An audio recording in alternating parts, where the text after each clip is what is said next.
اس اندر کے نور کی وجہ سے وہ دھوکہ نہیں کھاتے. کچی باتیں ان کے دماغوں میں نہیں آتی، فسق و فجور ان کی طبیعتوں میں راہ نہیں پاتا. وہ سلیم فطرت رکھنے والے لوگ ہوتے ہیں، وہ نور نبوت سے فیض پانے والے لوگ ہوتے ہیں. ان کی سوچ بھی شریعت کے مطابق ڈھل چکی ہوتی ہے. جیسے حضرت مولانا رشید احمد گنگوئی رحمۃ اللہ علیہ نے ایک موقع پہ فرمایا کہ مکروہات شرعیہ اب میرے لیے مکروہات طبعیہ بن گئی ہیں. تو جن چیزوں سے شریعت نے کراہت کا حکم دیا، طبیعت بھی ان کا اس سے کراہت کرتی ہے. تو یہ وہ لوگ ہوتے ہیں جو مزاج شریعت کو سمجھنے والے لوگ ہوتے ہیں. لہذا فقط لغت، منطق، زبان دانی کے زور پر قرآن کو سمجھنے کا دعویٰ کرنے والے وہ براسخون فی العلم کبھی نہیں ہو سکتے. انہوں نے فقط ایک ظاہر زبان کو سمجھا ہے، اس کے اندر ان کی گہرائی تک پہنچ نہیں ہے. تو اب سنیے، ملفوظ سمجھ میں آئے گا کہ قرآن نے جن لوگوں کو اولو العلم، راسخون فی العلم، الذین اوتوا العلم یا العلماء کہا، یہ وہ لوگ نہیں جو فقط خارجی ذرائع یعنی لغت کی منہ شگافیوں اور منطق کی باریکیوں سے قرآن کو سمجھے، بلکہ یہ وہ لوگ ہیں جنہیں ایک نور نسبت حاصل ہوتا ہے جو سینے کو کھول دیتا ہے. اس لیے قرآن عظیم الشان میں فرمایا گیا بل هو آیات بینات فی صدور الذین اوتوا العلم. اب وہ آیات بینات کیا ہیں؟ یہ وہ نعمت ہے جو ان کو والراسخون فی العلم بناتی ہے. تو جس کو یہ نور نسبت نصیب ہوتا ہے، نور ایمان، نور یقین، یہ فرقان ہوتا ہے. وَمَن يَتَّقِ اللَّهَ يَجْعَل لَّهُ فُرْقَانًا، جو تقوی کو اختیار کرتا ہے اللہ اس کے لیے فرقان بنا دیتا ہے، عطا کر دیتا ہے. اور فرقان ایک نور ہے جس کے حاصل ہونے پر انسان فرق بین الحق والباطل آرام سے کر لیتا ہے. یوں سمجھیں کہ کمرے میں روشنی ہے، اب آپ کو دوست اور دشمن میں تمیز کرنی بڑی آسان، نفع دینے والی چیز اور نقصان دینے والی چیز میں پہچان کرنی بڑی آسان، کوئی مسئلہ ہی نہیں.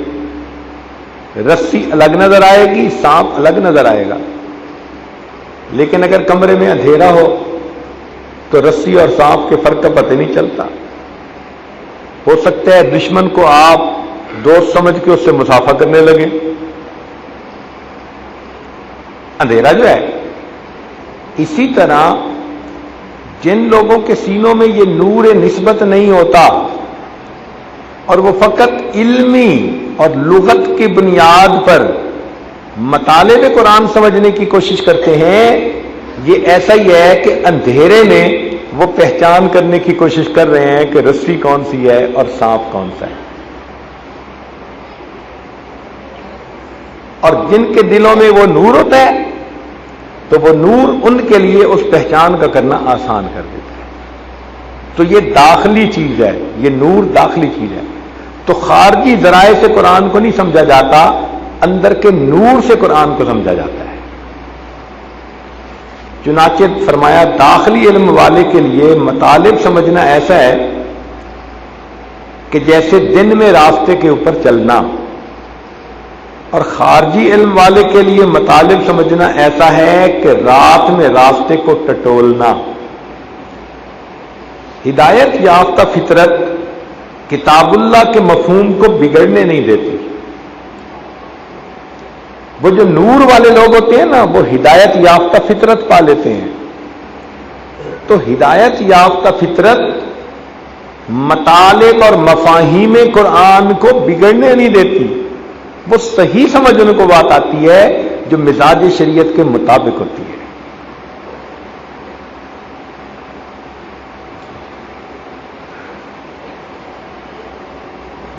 فرمایا ترک دنیا کا مطلب یہ ہے کہ اپنی طبیعت کو کسی خاص شے کی جانب مائل نہ ہونے دے، یعنی کسی چیز کی عادت نہ پڑے اس کو، نہ کھانے میں کوئی خاص چیز ایسی ہو جو اس کی کمزوری بنے، نہ کوئی اور ایسا کام ہو جو اس کی کمزوری بنے۔ اللہ کی نعمت ملی تو استعمال کر لیا، نہیں ملی تو پرواہ نہیں۔ کئی لوگ ہوتے ہیں نا، آئس کریم کھانے کو نہ ملے تو پھر سونگھتے پھرتے ہیں کہاں سے خوشبو مل سکتی ہے اس کی۔ تو عادت نہیں ہونی چاہیے۔ حضرت مدنی رحمت اللہ علیہ سے کسی نے پوچھا کہ حضرت ٹھنڈے کی عادت ہے یا گرم کی عادت ہے؟ حضرت ٹھنڈے کی عادت ہے یا گرم کی عادت ہے؟ فرمانے لگوں سچ بتاؤں تو مجھے تو کھانے کی بھی عادت نہیں ہے۔ سچ بتاؤں تو مجھے تو کھانے کی بھی عادت نہیں ہے، ضرورت پڑتی ہے اس سے کھانا پڑتا ہے، عادت نہیں ہے۔ تو عادت نہ ہو کسی چیز کی، اس کو ترک دنیا کہتے ہیں۔ تو ترک دنیا کا مقصد ترک لذات دنیا، اور ترک لذات دنیا کا مطلب یہ کہ شریعت کے دائرے سے ہٹ کے جو لذتیں ہیں ان کو چھوڑنا، جو دائرہ شریعت کے اندر ہیں ان لذتوں کو حاصل کر کے اللہ کا شکر ادا کرنا تو عبادت ہے۔ اچھے کپڑے پہنو، اللہ کا شکر ادا کرو، ثواب ملے گا۔ میاں بیوی ایک دوسرے کو دیکھیں، مسکرائیں، دل بھی خوش ہو، اللہ کے ہاں عبادت بھی لکھی جائے۔ چنانچہ روایت میں آتا ہے کہ جب کوئی خاوند اپنی بیوی کو دیکھ کر مسکراتا ہے اور بیوی خاوند کو دیکھ کر مسکراتی ہے، اللہ رب العزت ان دونوں کو دیکھ کر مسکراتے ہیں۔ تو بھئی اللہ تعالیٰ ہے نا، کوئی صاف تو نہیں ہے۔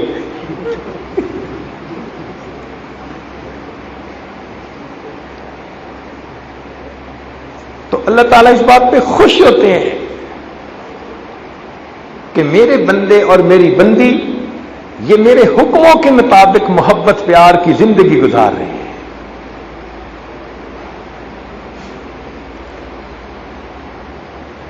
تو جو چیز بھی دائرہ شریعت کے اندر ہے اس چیز کی لذت پانا اور اللہ کا شکر ادا کرنا، یہ چیز ترک دنیا میں شامل نہیں ہے۔ ترک دنیا میں وہ چیزیں جو اضافی ہم نے ساتھ جوڑی ہوتی ہیں اپنی، جیسے ایک ملفوظ یہاں لکھا ہوا بھی ہے کہ جو لذت انسان کو ادائے فرض کے وقت نصیب ہوتی ہے اس لذت میں نفس کا کوئی دخل نہیں ہوتا۔ یہ ممکن ہی نہیں کہ ادائے فرض کی لذت میں نفس اس چیز کو پسند کرے۔ نفس کبھی اللہ کی فرمانبرداری کو پسند نہیں کر سکتا۔ امارہ نفس کبھی بھی اطاعت خداوندی تو خوش نہیں ہوگا۔ ان النفس لامارۃ بالسوء، وہ برائی کی طرف ہی مائل ہوگا۔ تو ادائے فرض میں جو انسان کو لذت ملتی ہے اس میں نفس کا کوئی دخل نہیں ہوتا۔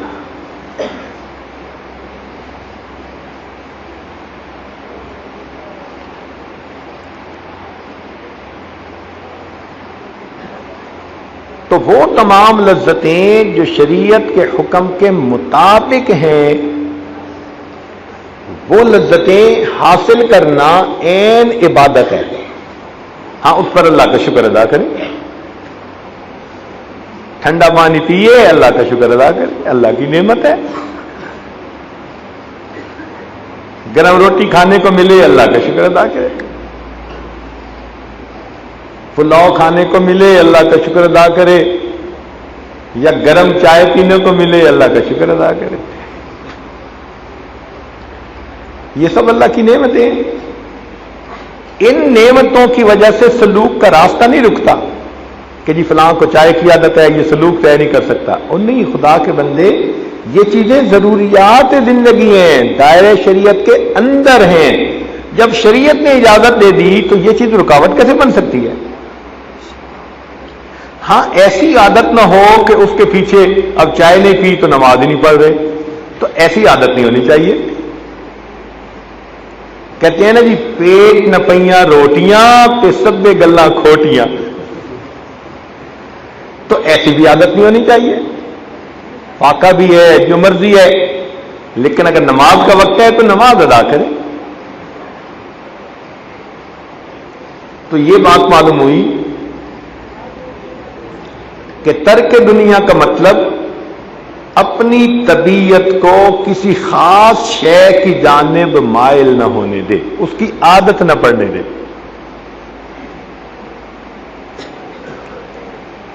اب جیسے بعض لوگوں کو کچھ خاص مشروب پینے کی عادت ہوتی ہے۔ ہمیں ایک بچہ ملا، وہ کہنے لگا پچھلے 8 سال سے میں نے کبھی پانی پیا ہی نہیں، مجھے پانی کے ذائقے کا ہی پتہ نہیں ہے۔ میں نے کہا کیا پیتے ہو؟ کہنے لگا کوک پیتا ہوں۔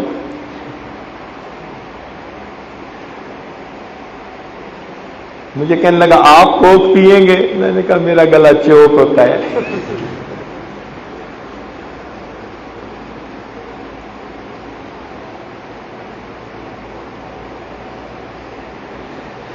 تو ترک دنیا کی حقیقت ہمارے ذکر و سلوک کے میدان میں سبزی اور گوشت کی مانند ہے، اور باقی اوراد و وظائف کی حیثیت وہ نمک مرچ اور گھی کی مانند ہے۔ اگر نمک مرچ گھی نہ ہو تو ابل کے بھی سبزی کام آ جاتی ہے، ابلا ہوا گوشت بھی کام آ جاتا ہے، لیکن اگر گوشت اور سبزی نہ ہو تو فقط نمک مرچ کام نہیں آتا۔ اس لیے جو بندہ اوراد و وظائف تو بڑے کرتا ہو، دنیا کو ترک نہ کرے، لذتوں کو ترک نہ کرے، وہ سلوک نہیں طے کر رہا۔ اب اس کا یہ مطلب بھی نہیں کہ جی ترک دنیا کرنی ہے لہذا پھٹے ہوئے کپڑے پہنو، یہ مسئلہ بھی سمجھ لیں۔ اللہ تعالیٰ نے شریعت کو ایسا حسن و جمال دیا ہے کہ ہر بندہ اپنی حیثیت کے مطابق جو سنت ہے اس پر عمل کرے۔ مثال کے طور پر نبی علیہ السلام کی 2 سنتیں ہیں۔ ایک سنت تو یہ ہے کہ آپ صلی اللہ علیہ وسلم نے پیوند لگا کرتا پہنا، یہ بھی سنت ہے۔ اور ایک سنت یہ بھی ہے کہ آپ صلی اللہ علیہ وسلم نے یمن کا بنا ہوا جبہ پہنا، چادر پہنی، جو سینکڑوں نہیں پتہ نہیں ہزاروں دینار کی تھی یا کیا تھی۔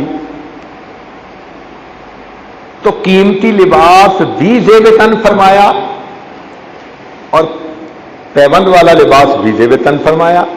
اب دونوں سنتیں بن گئی۔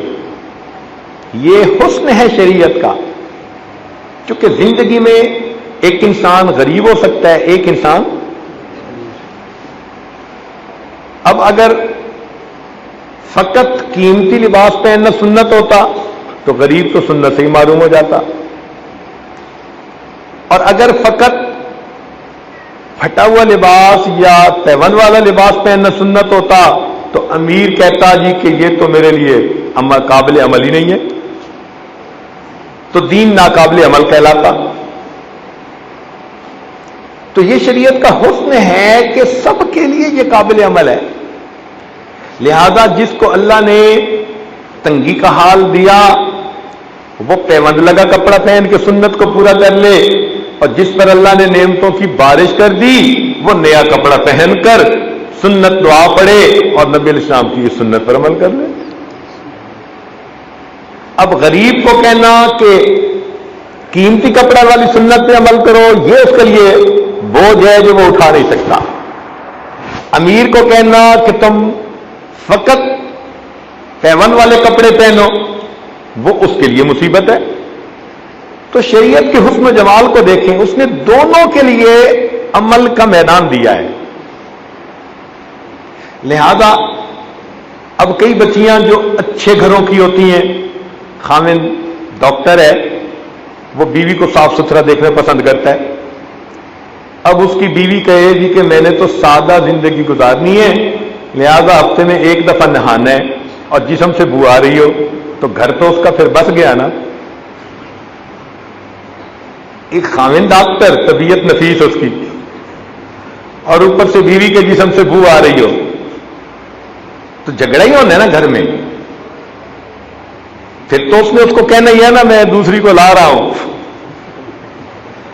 اور یہ پھر بھاگے گی تعویذ لینے کے لیے، حضرت صاحب تعویذ بنا دو، میرا خاوند دوسری شادی کرنا چاہتا ہے۔ بھائی جب آپ اپنے خاوند کو گھر میں محبت پیار نہیں دیں گی، سکون نہیں دیں گی، تو وہ دوسری شادی نہیں کرے گا تو کیا کرے گا؟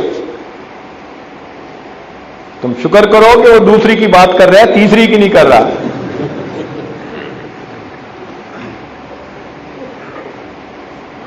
تو شریعت نے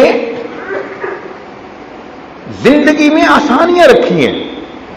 اب ایسی بچی جس کے پاس رزق کی بھی کمی کوئی نہیں، میاں بھی اس کا طبیعت نفیس رکھتا ہے، گھر بھی ان کا خوبصورت اور اچھا ہے، تو وہ درمیان میں ضرور ہے کہ کہے جی میں تو پھٹے ہوا لباس پہن کے پھروں گی، اور جب تک پھٹ نہیں جائے گا اس وقت تک میں کپڑے کو نہیں اتاروں گی۔ اس کے لیے یہ سنت نہیں ہے۔ حکمت کیا ہے؟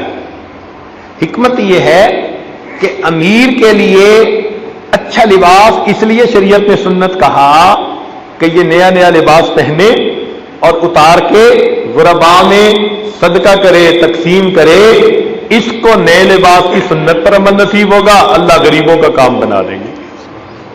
چنانچہ سفیان ثوری رحمۃ اللہ علیہ فقیہ تھے، تو ان کا خرچہ ایک بندے نے اپنے ذمہ لیا ہوا تھا، وہ بڑا کوئی عقل مند بندہ تھا۔ اس نے کہا تھا حضرت آپ دین کا کام کریں اور آپ کا خرچہ وہ میرے ذمہ۔ چنانچہ وہ سال کے 365 جوڑے بنا کے دیتا تھا، حضرت روز نیا جوڑا پہن کے شام کو صدقہ کر دیتے تھے، اور 365 غریبوں کا کام بن جاتا تھا۔ ہم تو خود کہتے ہیں کہ یہ جو ملوں والے ہیں یہ کیوں دوسرے دن لباس پہنتے ہیں؟ ایک دن بنوائے پہنے، کسی غریب کو پہنائے، اس غریب کا سال گزر جائے گا اس لباس سے۔ تو جو افورڈ کر سکتا ہے وہ اس سنت پر عمل کرے۔ بات سمجھ رہے ہیں نا؟ ایک ہی سنت کو سمجھ لینا۔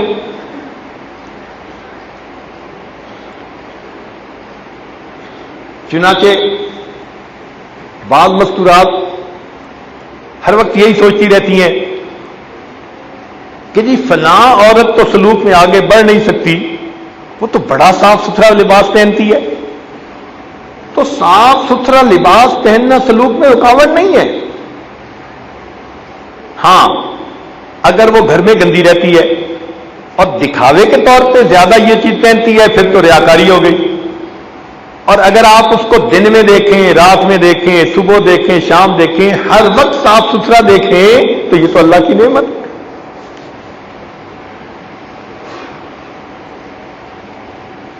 تو مجھ سے ایک مرتبہ ایک عورت نے پوچھا کہ جی فلاں عورت تو بہت ہر وقت جو ہے اچھا لباس پہنتی ہے، صاف ستھرا پہنتی ہے، تو سلوک میں آگے کیسے بڑھ سکتی؟ میں نے پھر اسے یہ بات سمجھائی، اور سمجھانے کے بعد کہا، میں نے کہا کہ آپ کو تو شکر ادا کرنا چاہیے کہ چلو دنیا میں کچھ خاوند تو ایسے ہیں جو بیویوں کو صاف ستھرا بھی رکھتے ہیں۔ کیا تم چاہتی ہو کہ تمہارا خاوند تمہیں سال کا ایک سوٹ بنا کے دے؟ کہنے لگی نہیں میں بھی تو بناتی ہوں آخر۔ اب جب اپنے پہ بات آئی نا، اب بات سمجھ میں آ گئی۔ تو مزاج شریعت کو لوگ نہیں سمجھتے، اس لیے وہ ان چیزوں کو رکاوٹ سمجھ لیتے ہیں۔ تو یاد رکھیے دائرہ شریعت کے اندر رہتے ہوئے کوئی بھی بندہ کام کرے گا تو وہ سلوک کے راستے میں رکاوٹ نہیں بن سکتا۔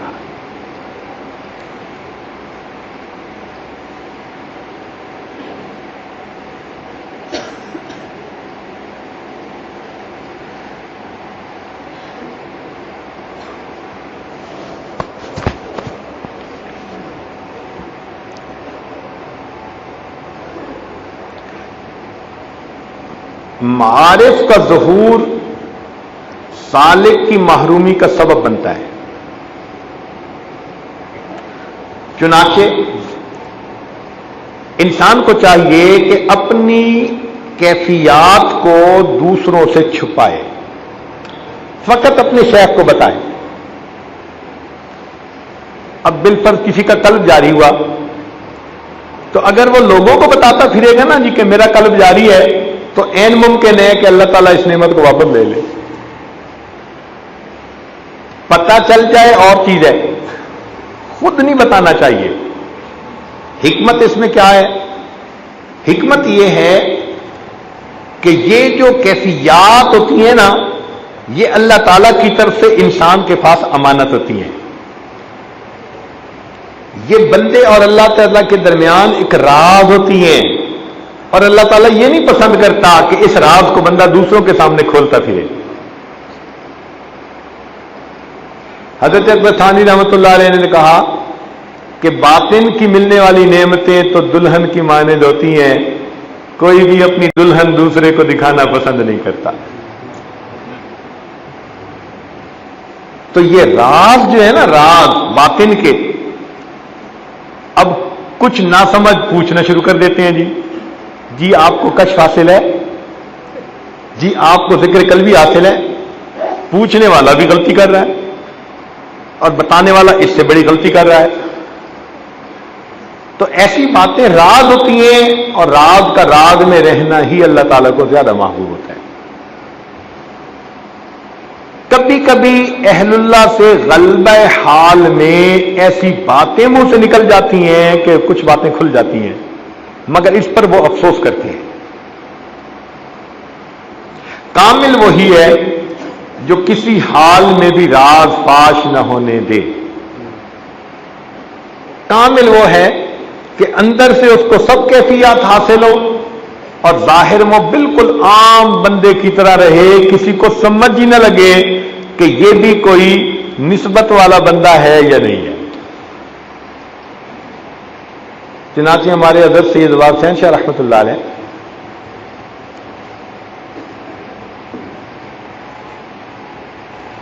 ان کو ایک مرتبہ کتابت خوشنویسی سیکھنے کا شوق ہوا. تو ایک کاتب تھے، ان کا نام تھا محمد آلہ. تو وہ ان کے پاس کتابت سیکھنے کے لیے تشریف لے گئے. جب کتابت سیکھنے کے لیے تشریف لے گئے تو 3 سال یا 4 سال، کوئی اتنی بڑی مدت ہے، روز ان کے پاس جاتے اور سیکھتے اور آ جاتے، جاتے سیکھتے. اور حاجی آلہ صاحب ان کو ایک عام بندہ ہی سمجھتے رہے. 4 سال روز جاتے رہے اور ان کو کچھ پتہ نہ چلا. حاجی آلہ صاحب کہتے ہیں کہ ایک مرتبہ حضرت مولانا بدر عالم مدنی رحمت اللہ علیہ، جو بڑے شیخ الحدیث گزرے ہیں، ترجمان السنہ کتاب لکھی ہے، ایک مرتبہ وہ تشریف لائے اور میں نے ان کی دعوت کی.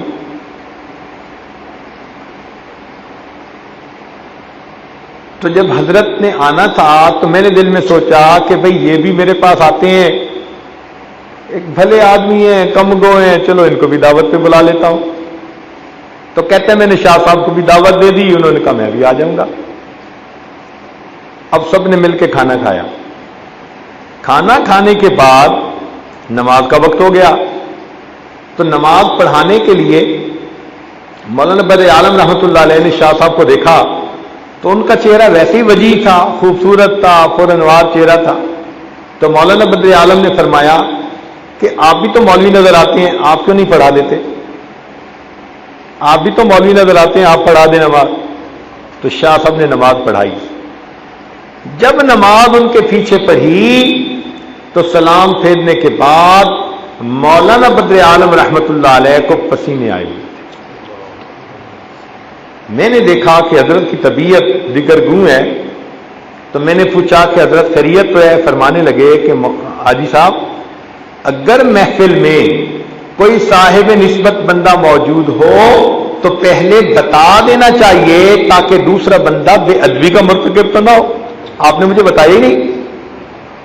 تو نماز میں ان کو باطن کی بصیرت سے پتہ چلا کہ امام بننے والا بندہ صاحب نسبت ہے. میں نے کہا حضرت مجھے تو نہیں پتا، یہ تو 4 سال سے میرے پاس آ رہے ہیں. انہوں نے کہا تم پتہ کرو یہ بندہ صاحب نسبت نظر آتا ہے. کہنے لگے مولانا بدر عالم چلے گئے. پھر میں نے کھود کرید کرنا شروع کیا تو مجھے پتہ چلا کہ ان کو تو کتنے سال گزر گئے اس وقت سے نسبت حاصل ہے. شیخ نے خلافت دی ہوئی ہے، اجازت دی ہوئی ہے، اور انہوں نے اس کو پتہ ہی نہیں چلنے دیا. کہنے لگے یہ عمل ایسا تھا کہ جس نے مجھے متاثر کیا.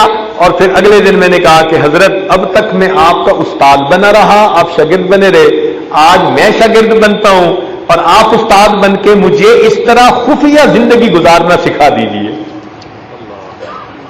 چھپ کے رہنا سکھا دیجیے. چنانچہ پھر وہ حضرت کے مرید بنے اور پھر حضرت کے ماشاءاللہ بہت مقرب بندوں میں سے ہوئے. تو جو کامل ہوتے ہیں نا وہ ایسے چھپاتے ہیں. اس لیے بعض اوقات کاملین کو پہچاننا بڑا مشکل ہوتا ہے. انبیاء کرام کی یہی صفت ہے. کافر لوگ ان کو دیکھتے تھے تو کافروں کو لگتا تھا کہ بالکل عام سی زندگی ہے. وہ حیران ہو کے کہتے تھے ما لہذا الرسول یاکل الطعام ویمشی فی الاسواق، یہ کیسے رسول ہیں، کھانا کھاتے ہیں بازاروں میں چلتے ہیں. تو ان کو عام زندگی نظر آتی تھی. تو سالک اچھا وہی جو ظاہر میں عام بندہ نظر آئے مگر اندر اس نے ولایت کی بڑی بڑی کیفیات کو اپنے اندر بند کیا.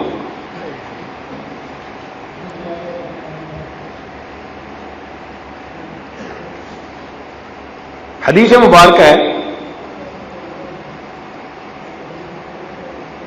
من زار حیا ولم یرزق منہ شیئا فکأنما زار میتا،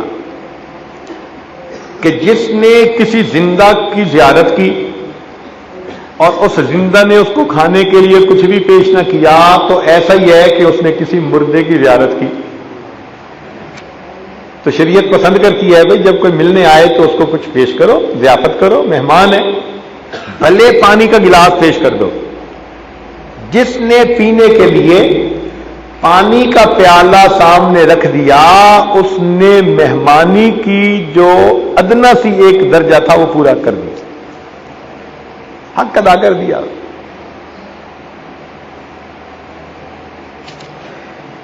اب حدیث پاک تو ہے ظاہری ضیافت کے بارے میں، مگر اہل اللہ فرماتے ہیں کہ نہیں، یہ حدیث پاک مشائخ کے اوپر بھی لاگو ہوتی ہے. لہذا ان کو چاہیے کہ اگر کوئی بندہ ان کو ملنے کے لیے آئے تو وہ آنے والوں کو روحانی ناشتہ بھی کروایا کریں. لہذا مشائخ کو جو کوئی بھی ملنے آتا ہے مشائخ ان پہ توجہات ضرور ڈالتے ہیں. ظاہر کا ناشتہ اپنی جگہ تو باطن کا ناشتہ ضرور کرواتے ہیں. تو فرماتے ہیں کہ اہل اللہ ہر آنے والے کی روحانی ضیافت ضرور کرتے ہیں. اعلانیہ نصیحت کرنا در حقیقت ملامت کرنے کے مترادف ہے. تو اعلانیہ غلطی کی اعلانیہ نصیحت کر دے اور خفیہ غلطی کی خفیہ نصیحت کر دے، کیونکہ کسی کو رسوا کرنا تو مقصود نہیں نہ ہوتا.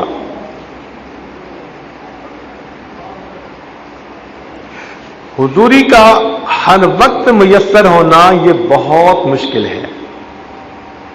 حضوری کا ہر وقت میسر رہنا یہ بہت مشکل ہے. آپ نے حنظلہ رضی اللہ عنہ کی حدیث سنی ہوگی، نافق حنظلہ نافق حنظلہ. اس میں نبی علیہ السلام نے بھی یہی فرمایا تھا کہ یہ تو گاہے گاہے کیفیات ہوتی ہیں. تو یہ کیفیات ہوتی تو گاہے گاہے ہیں، لیکن اگر چند لمحے بھی نصیب ہو جائیں تو باقی وقت راحت کے ساتھ گزر جاتا ہے. وہ کیفیت ایک دفعہ بھی مل جائے نا تو بس مہینہ سمجھو آسانی سے گزر گیا، ویسی کیفیت ہوتی ہے. فرماتے ہیں ایک صاحب نسبت کی وجہ سے ساری جماعت عافیت میں رہتی ہے. اور آپ نے تو دیکھا ہی ہوگا کہ اگر کسی مجمع میں ایک بھی صاحب نسبت ہو تو اس کے پاس وقت گزارنے والے لوگ وہ سارے کے سارے پرسکون ہوتے ہیں. یہ ایسا ہی ہے جیسے کسی نے خوشبو لگائی ہوئی ہو تو پاس بیٹھنے والوں کو بھی خوشبو آ رہی ہوتی ہے.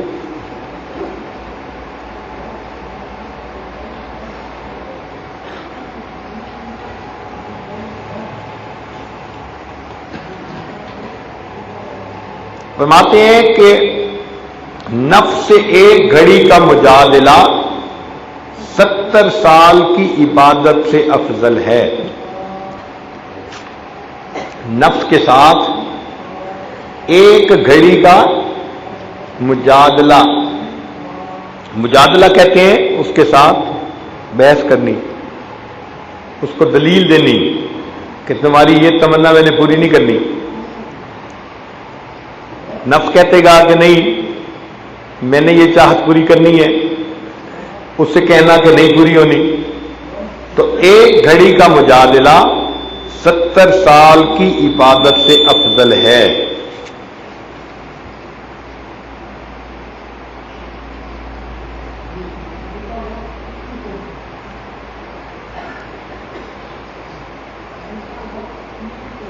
سید عائشہ رضی اللہ عنہا نے نبی علیہ السلام سے پوچھا کہ انسان کب خراب ہوتا ہے؟ انسان کب خراب ہوتا ہے؟ تو نبی علیہ السلام نے فرمایا کہ جب اپنے کو دوسروں سے افضل سمجھنے لگ جاتا ہے، جب اپنے کو دوسروں سے بہتر سمجھنے لگ جاتا ہے اس وقت انسان بگڑ جاتا ہے.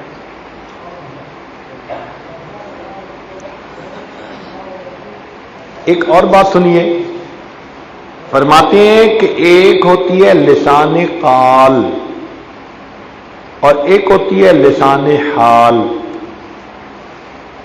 لسان قال کہتے ہیں کہ فقط زبان سے الفاظ نکلے،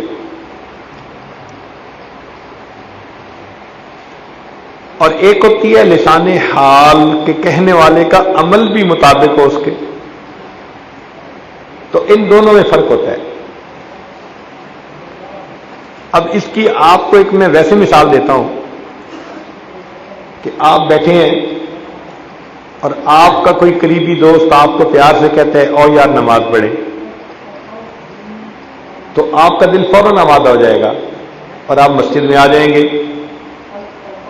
اور اگر آپ کے پاس کوئی ٹیپ لگی ہوئی ہو اور ٹیپ سے آواز آ رہی ہو او یار نماز پڑھیں، او یار نماز پڑھیں، او یار نماز پڑھیں، تو آپ کی طبیعت بن جائے گی ٹیپ سے آواز سن کے.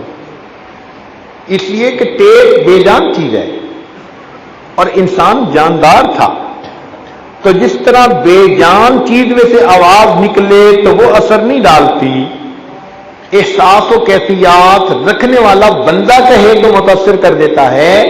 بالکل اسی طرح جب کسی بندے میں عمل نہ ہو، فقط لسان قال ہو تو وہ دوسرے بندے پہ اثر نہیں کرتی، اور جس کا اپنا عمل ہو اس کی لسان حال سے وہی بات نکلتی ہے، بندے کے اوپر اثر ہو جاتا ہے. اس لیے ہمارے مشائخ پہلے خود عمل کرتے تھے، بعد میں دوسروں کو عمل کے لیے کہتے تھے. آپ دیکھیں کہ وہی بات آپ کہیں کسی کو وہ نہیں مانے گا، اور وہی بات اگر کوئی شیخ اس کو کہہ دے تو آدمی فوراً ماننے کے لیے تیار ہو جائے گا. تو عمل کی توفیق حاصل ہو جاتی ہے.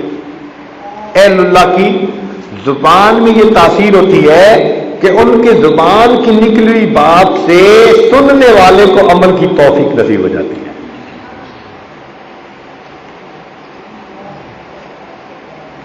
تو فرماتے ہیں لسان قال کی بجائے لسان حال ہی انقلاب کا ذریعہ بنتی ہے.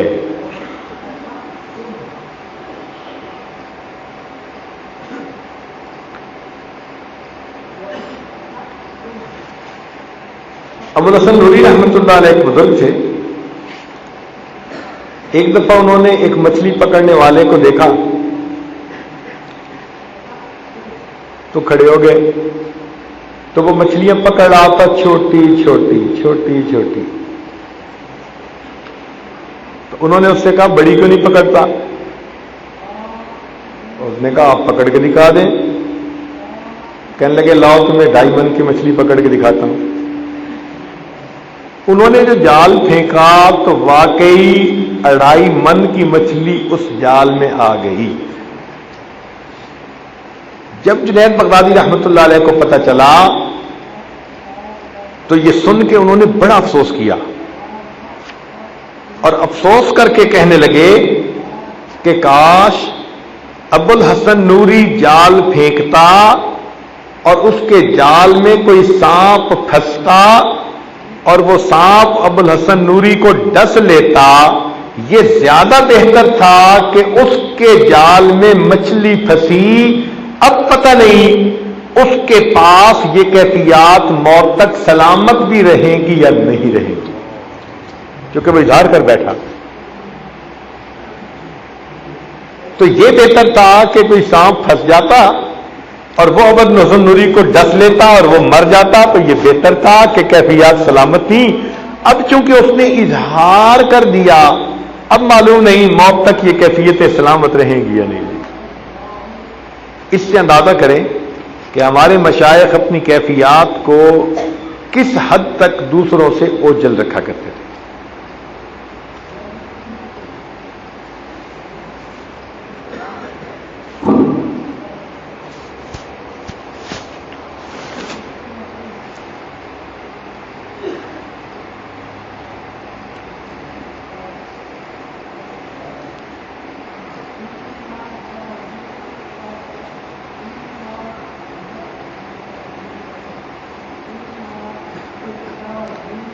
چنانچہ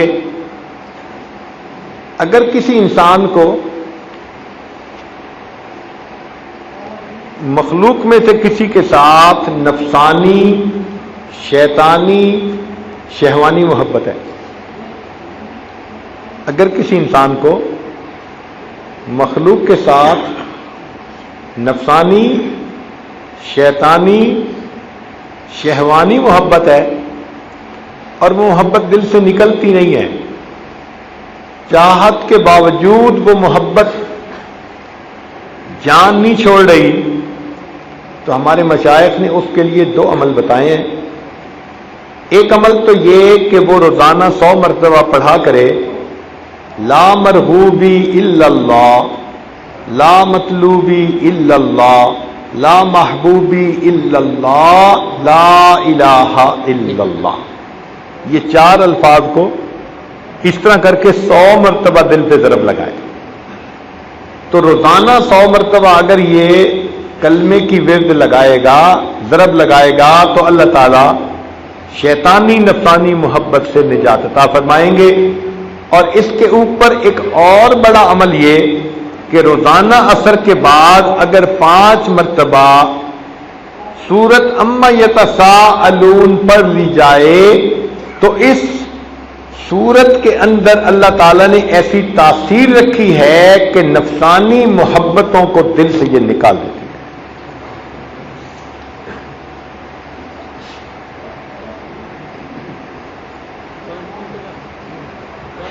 پانچ مرتبہ اما یتساءلون یہ سورت عصر کے بعد روزانہ پڑھنا انسان کے اندر سے نفسانی محبت کو ختم کر دیتی ہے. ایک اور بات سن لیجیے، فرماتے ہیں کہ جب کوئی سالک بلا عذر وظائف کو ترک کر دیتا ہے، مراقبے کو ترک کر دیا، درود شریف، استغفار، ایک تو ہوتا ہے نا عذر کی وجہ سے ترک کرنا، نہیں، بغیر عذر کے غفلت کی وجہ سے. تو جب کوئی سالک بغیر عذر کے وظائف کو ترک کر دیتا ہے تو یا تو اس پر کوئی ابتلا نازل ہوتی ہے یا کم از کم حرام شہوات کی طرف اس کی طبیعت مائل ہو جاتی ہے.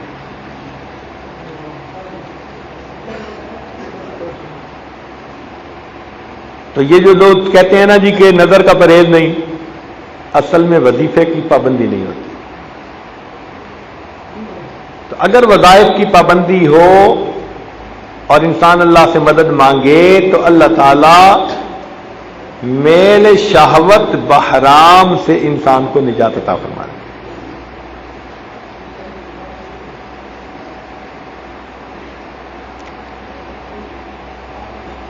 ایک اور جگہ امام ربانی مجدد ثانی رحمۃ اللہ فرماتے ہیں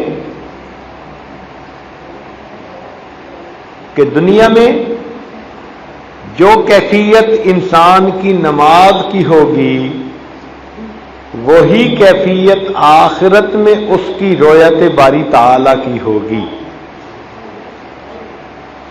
کیا مطلب؟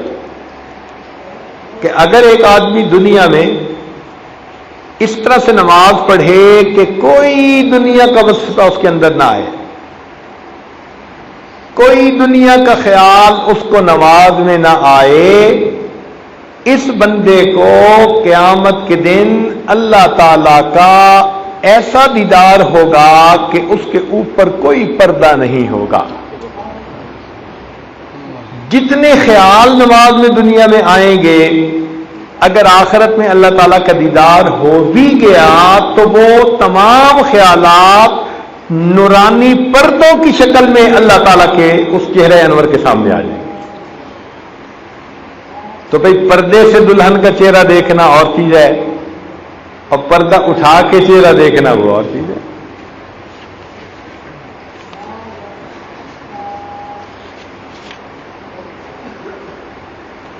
تو اس لیے تمنا دل میں ضرور رکھنی چاہیے کہ اے اللہ ہمیں ایسی نماز کی توفیق عطا فرما کہ جس میں دنیا کا کوئی بھی خیال نہ ہو.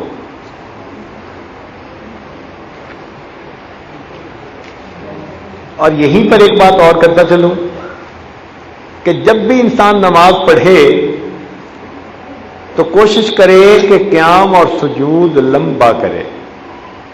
اگر وقت فارغ ہو، دیکھیں اگر تو ہے کوئی کام، مصروفیت، تو پھر تو ٹھیک ہے، مختصر بھی پڑے گا تو اجر پورا ملے گا. لیکن اگر وقت بھی ہے، سکون تسلی سے انسان نماز پڑھ سکتا ہے، تو جب بھی نماز پڑھے تو کیا کرے؟ رکوع اور سجود کو لمبا کرے. اس لیے کہ جس طرح اللہ تعالیٰ انسانوں میں رزق کو تقسیم کرتے ہیں، اسی طرح انسانوں میں اپنی حمد و ثنا کی توفیق کو بھی تقسیم کیا کرتے ہیں. جس طرح اللہ تعالیٰ انسانوں میں رزق کو تقسیم کرتے ہیں، اسی طرح اپنی حمد و ثنا کی توفیق کو بھی بندوں میں تقسیم فرماتے ہیں. تو جیسے دنیا میں کھلا رزق مانگتے ہیں، ایسے یہ بھی مانگیں کہ اللہ ہمیں کھلی حمد و ثنا کی توفیق بھی عطا فرما کہ بس قیام کے بعد رکوع میں جانے کو جی نہ کرے. ہمارے مشائخ کہتے آج رکوع کی رات ہے، قیام کی رات ہے، سجدے کی رات ہے، ساری رات قیام، رکوع اور سجدے میں گزار دیتے.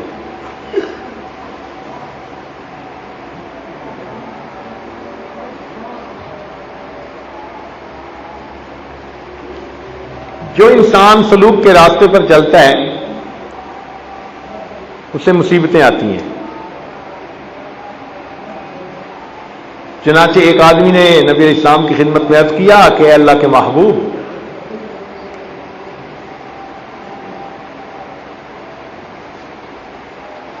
اے اللہ رب العزت کے محبوب، میں اللہ تعالیٰ سے اور اس کے رسول صلی اللہ علیہ وسلم سے بڑی محبت رکھتا ہوں. تو اللہ تعالیٰ کے محبوب نے فرمایا کہ اگر تم محبت رکھتے ہو تو پھر مصیبتوں پریشانیوں کے لیے تیار ہو جاؤ. اب یہ سوال پیدا ہوتا ہے کہ اللہ تعالیٰ اپنے دوستوں کی طرف مصیبتیں پریشانیاں بھیجتا کیوں ہے؟ کیوں بھیجتا ہے؟ اور حدیث پاک میں آتا ہے اذا احب اللہ عبدا ابتلاہ، اللہ تعالیٰ جب کسی بندے سے محبت کرتے ہیں تو اس پر کوئی بلا نازل کر دیتے ہیں، کوئی ذہنی پریشانی، کوئی جسمانی بیماری، کوئی مالی تنگی، کوئی نہ کوئی کسی نہ کسی صورت میں اس پر نازل کر دیتے ہیں. تو سالک کے ذہن میں یہ سوال پیدا ہوتا ہے کہ ایسا کیوں ہے؟ دنیا میں تو انسان جس کو دوست بنائے اس کو نعمتیں دیتا ہے، لیکن یہاں معاملہ اور ہے کہ دوستوں کو غم بانٹتے ہیں۔ چنانچہ مشائخ لکھتے ہیں کہ جو خوشیاں ہوتی ہیں، لذتیں ہوتی ہیں، اللہ تعالیٰ کے سامنے ہاتھ باندھ کے کھڑی ہوتی ہیں، اللہ تعالیٰ فرماتے ہیں جاؤ میرے فلاں فلاں نافرمان کی طرف چلی جاؤ، تو پیچھے غم مصیبتیں رہ جاتی ہیں، وہ کہتی ہیں اللہ ہم کہاں جائیں، فرماتے ہیں تم میرے دوستوں کے پاس چلی جاؤ۔ تو ایسا کیوں ہے بھائی؟ اس کی دو وجوہات ہیں، توجہ سے بات سمجھیے، اس کی دو وجوہات ہیں۔ ایک وجہ تو یہ ہے کہ اللہ تعالیٰ اپنے بندوں پر اس دنیا میں چھوٹی موٹی پریشانیاں مصیبتیں بھیج دیتے ہیں اور ان کو بہانہ بنا کر اپنے اس بندے کو وہ قرب عطا کرتے ہیں جو اپنے عملوں سے وہ حاصل نہیں کر سکتا تھا۔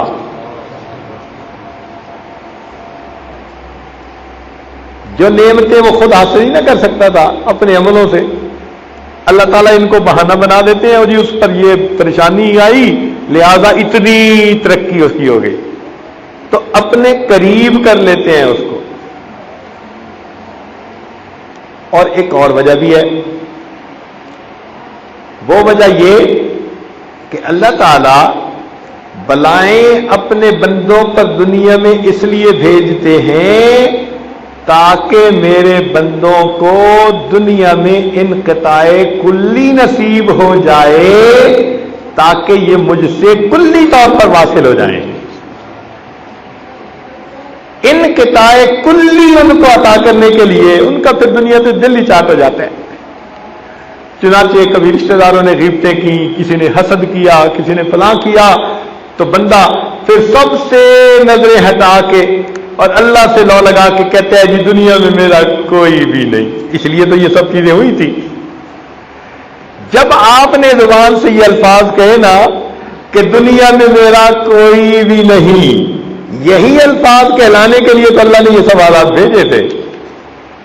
وہ یہ چاہتے تھے کہ تم سن لو اور سمجھ لو کہ میرے سوا دنیا میں تمہارا کوئی نہیں، اور اگر یہ غم نہ آتے تو ہم تو دنیا والوں کے ساتھ امیدیں لگائے رکھتے، تو انقطاع کلی حاصل نہ ہوتا۔ اس لیے اللہ تعالیٰ جو اپنے پیاروں پر یہ بلائیں مصیبتیں نازل فرماتے ہیں تو ان کا مقصد کیا ہوتا ہے؟ بولیں ذرا اونچا بولیے۔ تاکہ انسان کو انقطاع کلی حاصل ہو جائے، تبتل کامل نصیب ہو جائے اور انسان اللہ کے ساتھ پورے طور پر واصل ہو جائے۔ اس لیے یہ بلا مصیبت بھی آ جانا یہ بھی اللہ کی رحمت ہے۔ وہ ظاہر میں بلا ہے، حقیقت میں مٹھائی ہوتی ہے۔ وہ نمک کے غلاف میں لپٹی ہوئی مٹھائی ہوتی ہے۔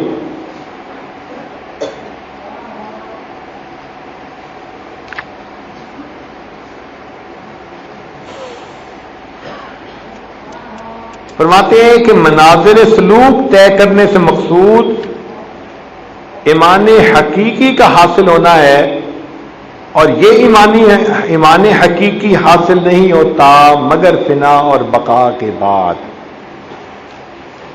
تو جب تک انسان کو فنا اور بقا کے درجات حاصل نہیں ہو جاتے ایمان حقیقی کی حلاوت اس کو نصیب نہیں ہوتی۔ تو فنا اور بقا کا حاصل کرنا، فنا قلبی کا حاصل کرنا کتنا ضروری ہوا۔ اور فنا قلبی سے کہتے ہیں کہ انسان کو اللہ رب العزت کے سوا کسی اور کی طرف دھیان ہی نصیب نہ ہو، اللہ کی طرف کامل دھیان ہو۔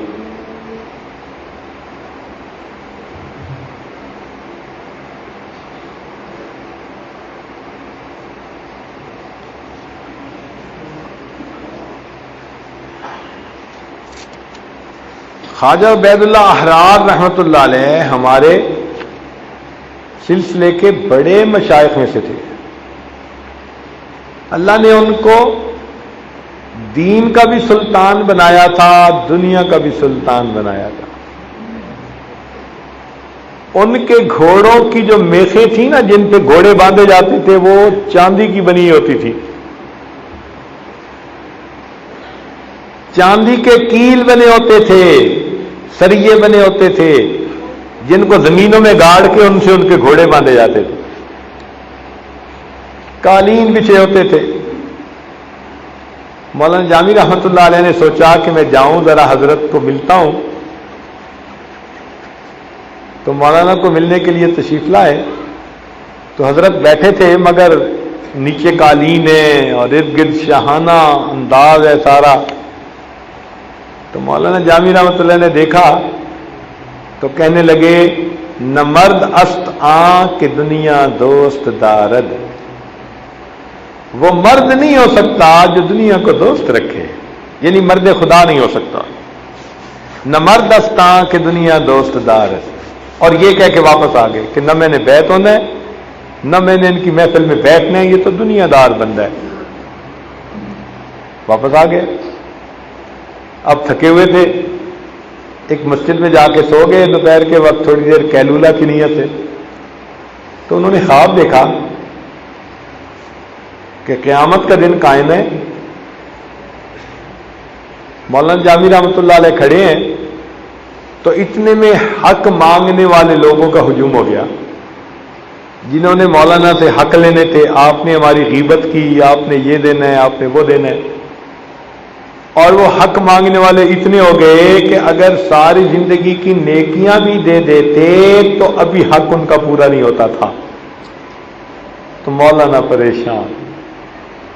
اس پریشانی کے عالم میں کیا دیکھا کہ ایک طرف سے گھوڑے پر ایک آدمی سوار ہے اور اس کے پیچھے ہزاروں لوگ ہیں اور بجا رہے ہیں. قریب سے گزرا تو دیکھا کہ عبید اللہ احرار رحمۃ اللہ. حضرت نے مولانا جامی کو دیکھا تو کھڑے ہو گئے، کہنے لگے مولانا کیا بات ہے، پریشان کیوں ہیں؟ حضرت حق والے حق مانگتے ہیں، اتنی نیکیاں ہی نہیں کہ دے سکوں. حضرت نے فرمایا اچھا بھائی ہماری طرف سے حق ادا کر دو مولانا کا، ہمارے کھاتے میں سے نا پیمنٹ کر دو ان کی. اور یہ کہہ کہ مولانا چلے گئے. تو مولانا جامی رحمۃ اللہ کی آنکھ کھل گئی. تو مولانا جامی رحمۃ اللہ علیہ سمجھ گئے کہ بھائی بات ایسی نہیں ہے جو میں سمجھا، کچھ اور ہے. میں جاتا ہوں اور جا کے پھر ان کو ملتا ہوں. اب مولانا جامی رحمۃ اللہ علیہ آئے. جب آئے تو حضرت سے آ کے مصافحہ کیا تو اللہ تعالیٰ نے حضرت کو کشف کے ذریعے سے معاملہ کھول دیا. تو جب مولانا نے سلام کیا تو انہوں نے پوچھا مولانا جب پہلی دفعہ آئے تھے تو کیا پڑھا تھا؟ مولانا جب پہلی دفعہ آئے تھے تو کیا پڑھا تھا؟ نہیں حضرت، نہیں حضرت. نہیں مولانا بتا دیں. جب حضرت نے اصرار کیا تو کہا کہ حضرت میں نے غلط سمجھا تھا اور میں نے یہ پڑھا کہ نہ مرد استاں کہ دنیا دوست دارد. وہ مرد نہیں جو دنیا کو دوست رکھے. تو حضرت نے شعر مکمل کر دیا، فرمایا اگر دارد برائے دوست دارد. اگر دنیا ہو بھی صحیح تو اللہ کے لیے ہونی چاہیے، اپنے لیے نہیں ہونی چاہیے. اور پھر فرمایا مولانا عجیب بات کہی، فرمایا مولانا سونے چاندی کی میخیں زمین میں گاڑنے کے لیے ہوتی ہیں، انسانوں کے دلوں میں گاڑنے کے لیے نہیں ہوا کرتی. سونے چاندی کی میخیں زمین میں گاڑنے کے لیے ہوتی ہیں، انسانوں کے دلوں میں گاڑنے کے لیے نہیں. پھر مولانا ان سے بیعت ہو گئے. وقت کے بادشاہ بھی ان سے بیعت تھے، خواجہ عبید اللہ احرار رحمۃ اللہ علیہ. ہم نے جا کے دیکھا ہے ان کا مزار اور ان کی جگہ، ایسے شاہانہ محل نظر آتا ہے. فرمایا کرتے تھے کہ اگر میں دنیا میں پیری مریدی کرتا، اگر میں دنیا میں پیری مریدی کرتا تو کسی پیر کو کوئی مرید نہ ملتا. اگر میں دنیا میں پیری مریدی کرتا تو کسی پیر کو کوئی مرید نہ ملتا. مگر مجھے تو کسی اور مقصد کے لیے بھیجا گیا. تو کسی نے پوچھا کہ حضرت کون سے مقصد کے لیے؟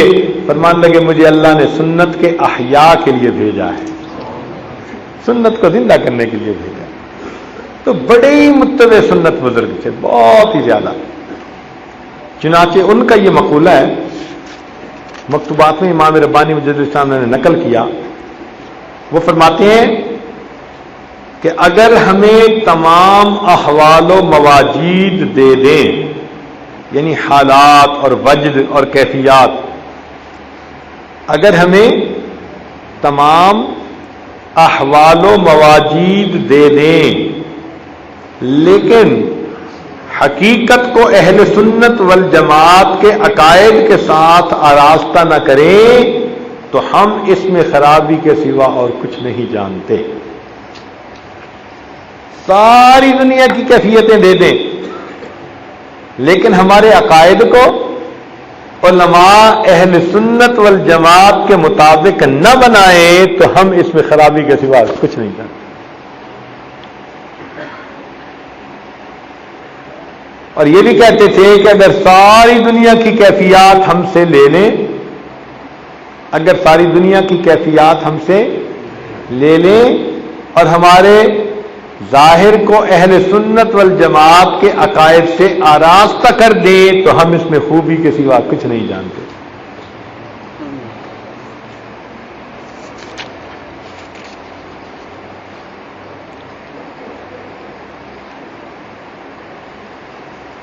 فرماتے ہیں کہ ذکر کا مقصد غفلت کو دور کرنا ہے.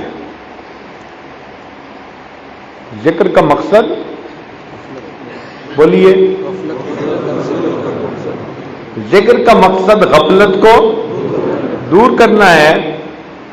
بعض کو اس میں ذات کے ذکر سے فائدہ ہوتا ہے اور بعض کو نفی اسباب سے فائدہ ہوتا ہے. کچھ طبیعتیں ایسی ہوتی ہیں جن کو کس سے فائدہ ہوتا ہے؟ ذکر اس میں ذات سے. اور کچھ لوگوں کو کس سے فائدہ ہوتا ہے؟ نفی اسباب سے. مگر یہ دونوں مبتدی کے لیے ہیں، یعنی میرے اور آپ کے لیے ہیں. یہ دونوں کیفیتیں کن کے لیے ہیں؟ مبتدی، جو ابتدا میں ہوتے ہیں نا، پرائمری کے بچے، یہ کیفیتیں ان کے لیے ہوتی ہیں.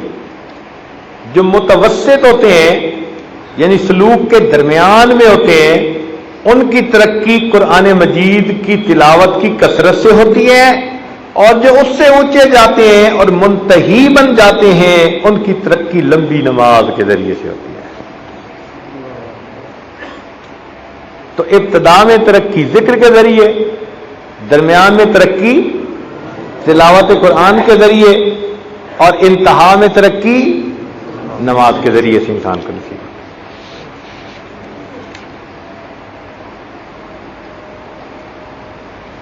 ذکر قلبی احکام شریعت بجا لانے میں انسان کو مدد دینے والا اور نفس امارہ کی سرکشی کو دور کرنے والا ہے.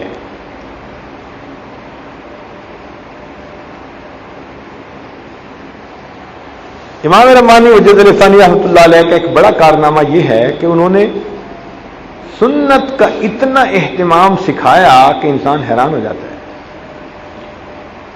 چنانچہ فرماتے ہیں کہ دوپہر کے وقت سنت قیلولہ کی نیت سے تھوڑی دیر سو جانے پر وہ اجر ملتا ہے جو ہزاروں شب بیداریوں پر بھی انسان کو نصیب نہیں ہوتا. تھوڑی دیر دوپہر کے وقت سنت قیلولہ کی نیت سے سو جانے پر سالک کو وہ اجر ملتا ہے جو ہزاروں نفلی شب بیداریوں پر بھی اس کو نصیب نہیں ہو سکتا. اب اسے اندازہ لگائیں کہ کتنی عظمت سنت کی انسان کے دل میں پیدا ہوتی ہے.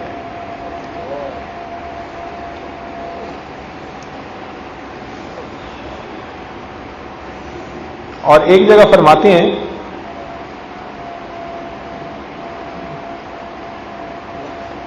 ہمارے مشائخ شرع شریف کے نفیس موتیوں کو، ہمارے مشائخ شرع شریف کے نفیس موتیوں کو، دیکھیں نا، احکام شریعت کو نفیس موتی کا لفظ لیا، کتنا عظمت ظاہر ہوتی ہے۔ ہمارے مشائخ شرع شریف کے نفیس موتیوں کو بچوں کی مانند وجد و حال کے جوز و مویز کے بدلے میں نہیں دیتے۔ جوز و مویز فارسی میں کہتے ہیں اخروٹ منقع۔ تو یہ جو انسان کی کیفیات ہے نا، وجد کی کیفیت اور حال کی کیفیت اور ذکر کی کیفیت، فرماتے ہیں یہ احوال و مواجید ہیں،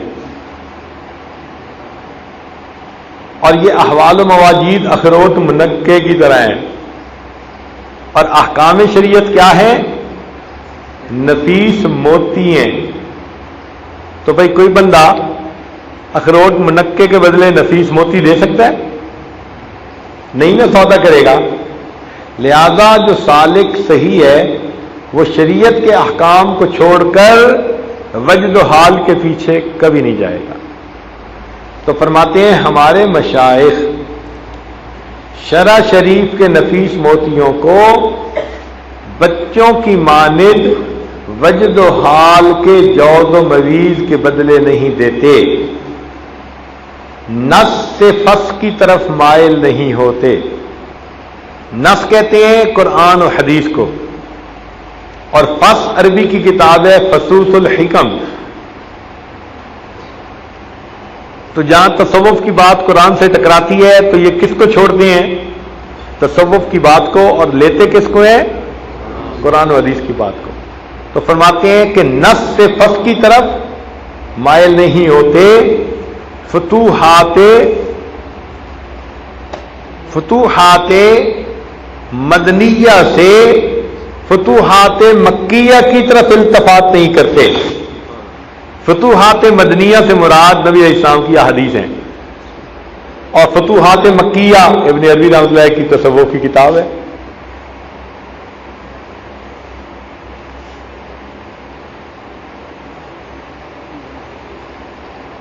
ہر ذراق اور رقاص کی طرف مائل نہیں ہوتے۔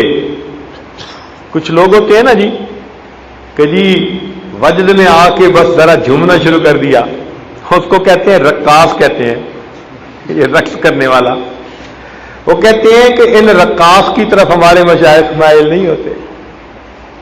اب ان کا پورا ملفوظ سنیے۔ میں کہتا ہوں کہ ممکن ہوتا تو میں سونے کی سیاہی سے اس کو لکھتا۔ ہمارے مشائخ شرع شریف کے نفیس موتیوں کو بچوں کی مانند وجد و حال کے جوز و مویز کے بدلے میں نہیں دیتے، نص سے فص کی طرف مائل نہیں ہوتے، فتوحات مدنیہ سے فتوحات مکیہ کی طرف التفات نہیں کرتے، ہر رقاص کی طرف مائل نہیں ہوتے، ان کا کارخانہ بلند ہے۔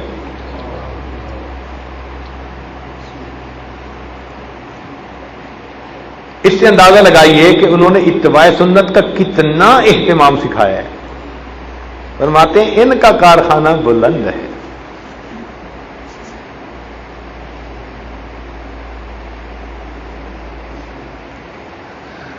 اسی سلسلے میں ایک بات انہوں نے کہی اور دل خوش ہو گیا پڑھ کے۔ فرماتے ہیں حاسبوا قبل ان تحاسبوا، تم اپنا محاسبہ کرو اس سے پہلے کہ تمہارا محاسبہ کیا جائے۔ کیا اونچا پڑھیں ذرا کہیں آپ لوگ؟ اپنا محاسبہ کرو اس سے پہلے کہ تمہارا محاسبہ کیا جائے۔ وہ فرماتے ہیں کہ فقیر کے نزدیک، یعنی مجد لسانی ہم لکھ رہے ہیں، فرماتے ہیں فقیر کے نزدیک سونے سے پہلے 100 بار تسبیح، تحمید، تکبیر، الحمدللہ، اللہ اکبر، سبحان اللہ، جو تسبیحات فاطمہ کہلاتی ہیں، وہ فرماتے ہیں کہ چونکہ وہ سنت ہے، نبی علیہ السلام نے سیدھا فاطمہ رضی اللہ عنہا کو فرمایا تھا کہ سونے سے پہلے پڑھ لیا کرو، تو وہ فرماتے ہیں فقیر کے نزدیک 100 بار تسبیح تحمید تکبیر کا کہنا محاسبہ کا حکم رکھتا ہے اور محاسبہ کا کام کر دیتا ہے۔ جس نے سونے سے پہلے 100 مرتبہ تسبیحات فاطمہ کو پڑھ لیا، گویا اس حدیث پر آٹومیٹک اس کا عمل ہو گیا۔ کیا عجیب بات کہی ہے۔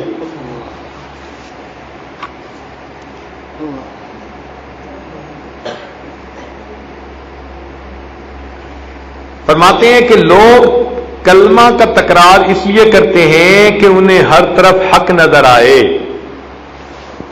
یہ بھی عجیب بات کہی ہے۔ لوگ کلمے کا ذکر تکرار کس لیے کرتے ہیں کہ انہیں ہر طرف حق نظر آئے۔ لوگ کلمے کا تکرار کس لیے کرتے ہیں کہ انہیں ہر طرف حق نظر آئے، مگر مشائخ نقش بند اس لیے تکرار کرتے ہیں کہ انہیں جو کچھ بھی نظر آئے وہ اسے غیر جانے۔ فرق دیکھو کہ دوسرے لوگ کلمے کا تکرار اس لیے کرتے ہیں کہ انہیں ہر طرف کیا نظر آئے، حق نظر آئے، اور فرماتے ہیں کہ ہم کلمے کا تکرار اس لیے کرتے ہیں کہ ہمیں ہر طرف غیر ہی نظر آئے۔ یہ بھی غیر ہے، یہ بھی غیر ہے، یہ بھی غیر ہے، یہ بھی غیر، ہر اس کی نفی کرو۔ جب سب مخلوق کی نفی کر دو گے تب اللہ کی اثبات نصیب ہو جائے گی۔ اس لیے نقشبند بخاری رحمۃ اللہ نے فرمایا، وہ لکھا ہے جو کچھ دیکھا گیا، سنا گیا یا جانا گیا، آنکھ سے دیکھا گیا، کان سے سنا گیا یا علمی طور پر اس کو جان لیا گیا، سب اللہ کا غیر ہے، لا کلمہ کے نیچے لا کر اس کی نفی کر دینی چاہیے۔ تو جو چیز انسان سن سکے، دیکھ سکے، سمجھ سکے، وہ خدا ہو سکتا ہے؟ نہیں نہ ہو سکتا۔ تو اس لیے ہم جو کلمہ پڑھتے ہیں وہ اس لیے نہیں پڑھتے کہ ہر طرف حق نظر آئے، ہم پڑھتے ہیں کہ ہمیں جو نظر آئے وہ ہمیں غیر نظر آئے۔ دل کہہ دے کہ جو اصل ہمارا خدا ہے وہ ہمارے دیکھنے سے، سننے سے، سوچنے سے بھی اعلیٰ اور بالا ہے۔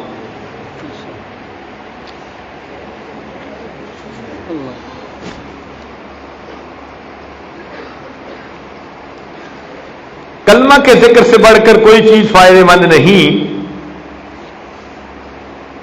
کلمہ غضب کے اسباب کو ختم کر کے رب کے قریب کر دیتا ہے۔ بات سمجھ آ گئی؟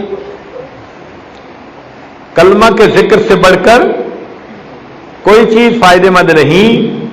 کلمہ غضب کے اسباب کو ختم کر کے رب کے قریب کر دیتا ہے۔ یہ بات سمجھ آ گئی؟ بولیں جی، سب کو سمجھ آ گئی؟ اچھا اب بتائیں کہ غضب کے اسباب کیا ہوتے ہیں؟ جب سب کو سمجھ آ گئی اب ذرا بتائیے کہ غضب کے اسباب کون سے ہیں؟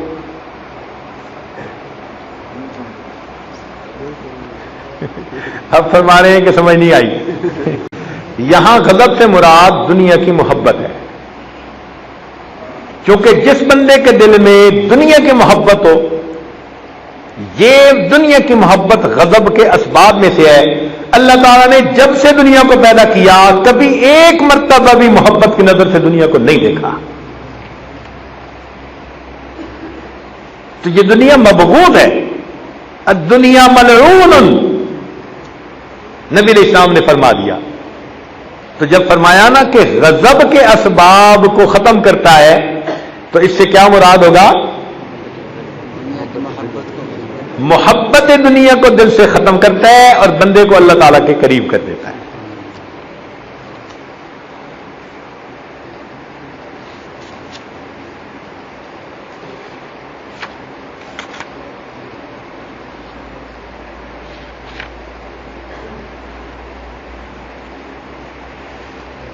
ایک مرید ان کے عالم تھے مگر بیعت ہونے کے بعد ان کی صحبت میں آتے نہیں تھے، تو حضرت نے انہیں عجیب انداز سے تنبیہ فرمائی، اس کو بس میں پڑھ دیتا ہوں، سمجھ خود لیجئے گا۔ فرماتے ہیں صحبت میں ایک ساتھ رہنا، صحبت میں ایک ساتھ رہنا مجاہدوں کے کئی چلوں سے بہتر ہے۔ صحبت میں ایک ساتھ رہنا مجاہدوں کے کئی چلوں سے بہتر ہے۔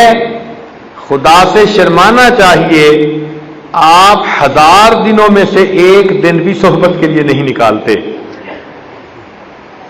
خدا سے شرمانا چاہیے، آپ 1000 دنوں میں سے ایک دن بھی صحبت کے لیے نہیں نکالتے۔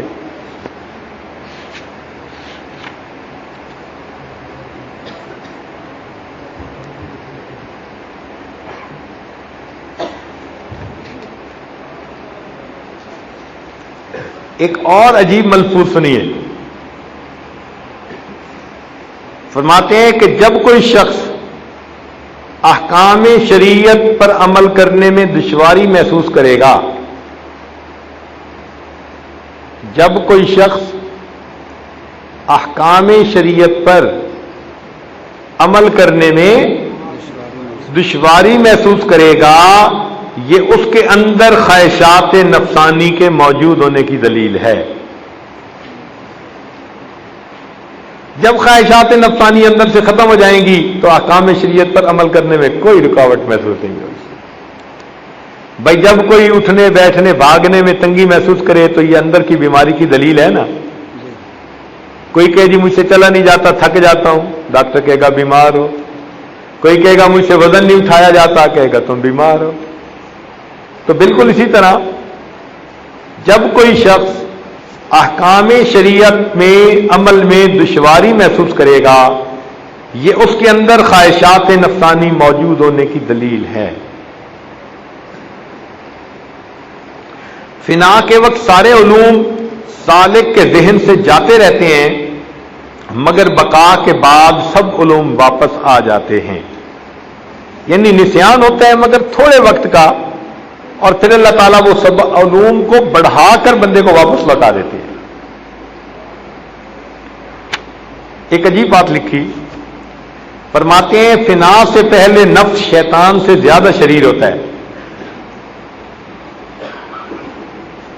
فنا سے پہلے نفس شیطان سے زیادہ شریر ہوتا ہے۔ اس کو یاد کریں، کیا فرمایا؟ فنا سے پہلے نفس شیطان سے زیادہ شریر ہوتا ہے، اور بقا کے بعد نفس مطمئنہ بن کر فرشتوں سے افضل ہو جاتا ہے۔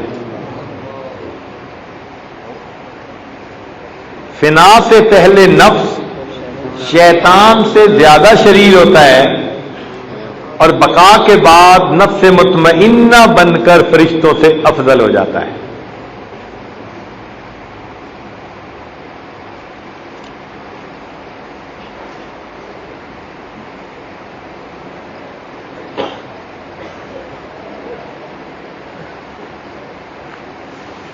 کوئی شخص کمال ولایت اور کمالات نبوت کے حاصل ہونے کے بعد بھی اتباع شریعت سے بری نہیں ہو سکتا۔ کوئی شخص کمالات ولایت یا کمالات نبوت کے حاصل ہونے کے بعد بھی اتباع شریعت سے بری نہیں ہو سکتا۔ شریعت بنیاد ہے تمام کمالات حاصل کرنے کی۔ جیسے بنیاد کے بغیر مکان نہیں بن سکتا، اسی طرح شریعت کی اتباع کے بغیر کمال حاصل نہیں ہو سکتا۔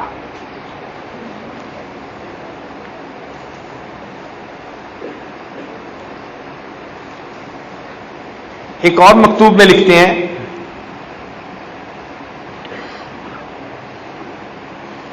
آپ تھک گئے ہیں؟ مگر آپ کو سنانا تو ہے میں نے۔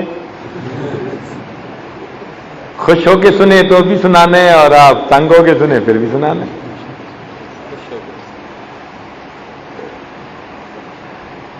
ہمارے حضرت مرشد عالم رحمۃ اللہ علیہ ایک دوست کے پاس مہمان گئے،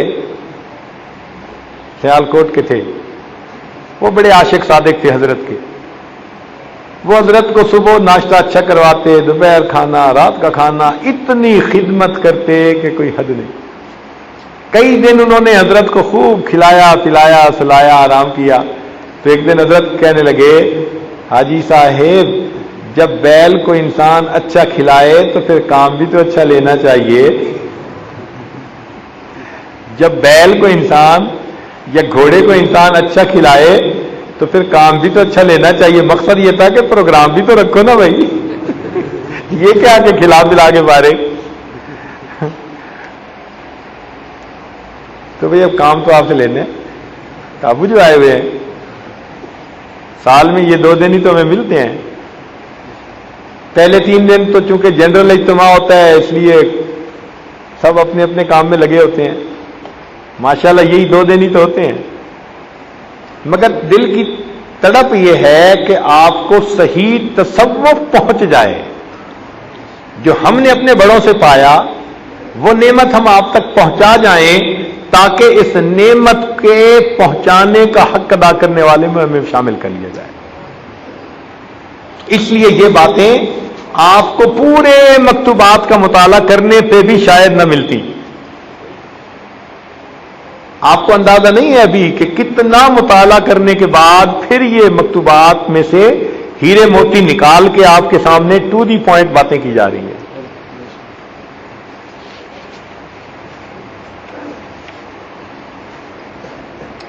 فرماتے ہیں کہ خود ساختہ ذکر سے درود شریف افضل ہے. خود ساختہ ذکر کہتے ہیں کہ جو انسان خود کرنا شروع کر دے، چاہے وہ سبحان اللہ کا ہے، کلمے کا ہے، کوئی بھی ہے، کسی شیخ نے نہیں بتایا، پیر و مرشد نے نہیں بتایا، خود ہی کرنا شروع کر دے، اس کو کہتے ہیں خود ساختہ ذکر. تو خود ساختہ ذکر کرنے سے درود شریف کا پڑھنا افضل ہوتا ہے. اونچا بولیے ذرا.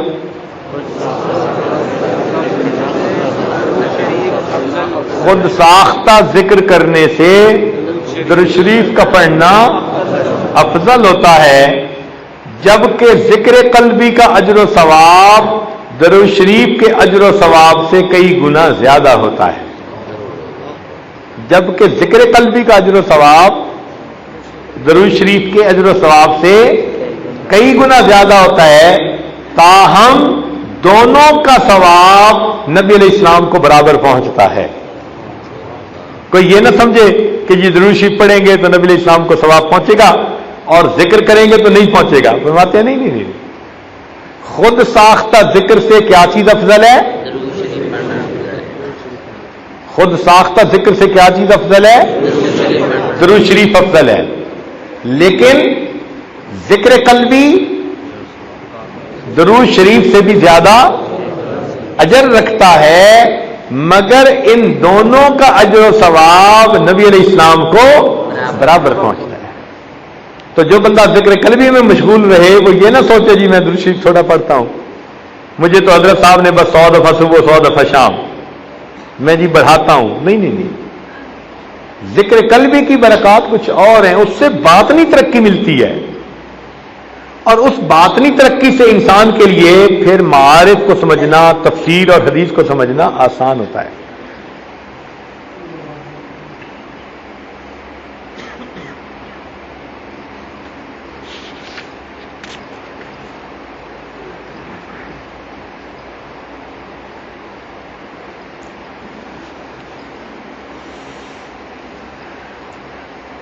فرماتے ہیں کہ نبی علیہ السلام کو نبوت کا علم ہونا ضروری ہے. نبی کو نبوت کا علم ہونا، مگر ولی کو ولایت کا علم ہونا ضروری نہیں. نبی کو نبوت کا علم ہونا ضروری ہوتا ہے، مگر ولی کو ولایت کا علم ہونا ضروری نہیں ہے. کئی اولیاء ایسے گزرے جن کو اپنی ولایت کی خبر نہیں تھی.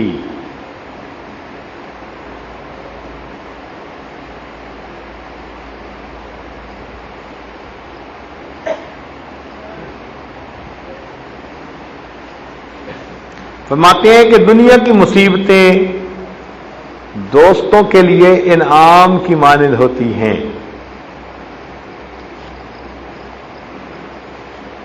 دنیا کی تکلیفیں دوستوں کے لیے انعام کی مانند ہوتی ہیں۔ یہ کیسے ہو سکتا ہے بھائی کہ تکلیفیں پہنچے اور بندہ انعام سمجھے؟ کیوں جی بتائیں، یہ کیسے ہو سکتا ہے کہ ادھر تکلیف پہنچی اور وہ بندہ اس کو انعام سمجھے؟ جی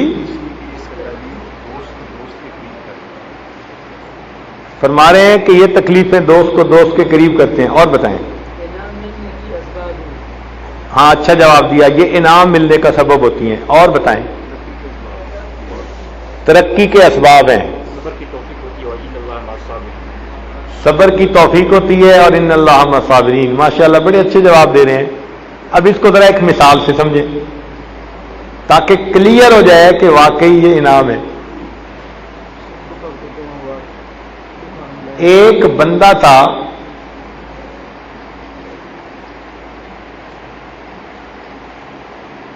جس کا بیٹا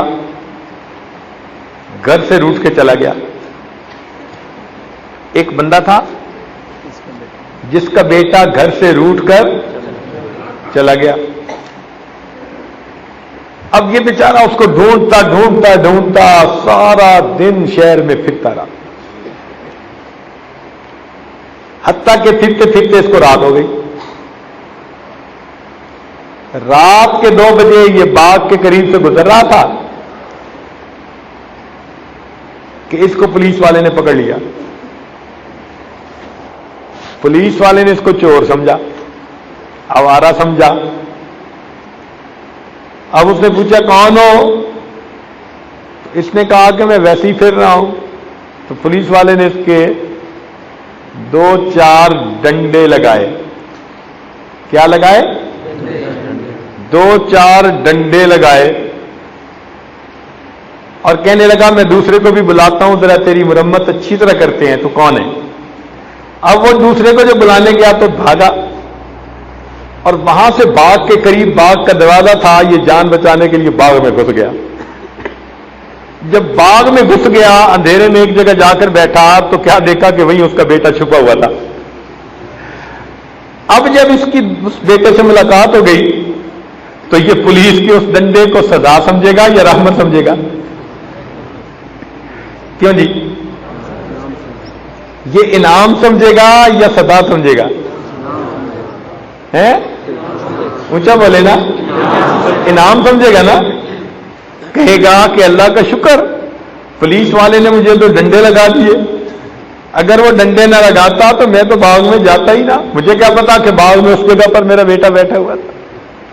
تو جس طرح بیٹے کے مل جانے پر اس بندے نے پولیس کے ڈنڈے کو اپنے لیے انعام سمجھا، اسی طرح اللہ کے وصل ہونے پر سالک اللہ تعالی کی طرف سے بھیجی ہوئی تکالیف کو اپنے لیے انعام سمجھا کرتا ہے۔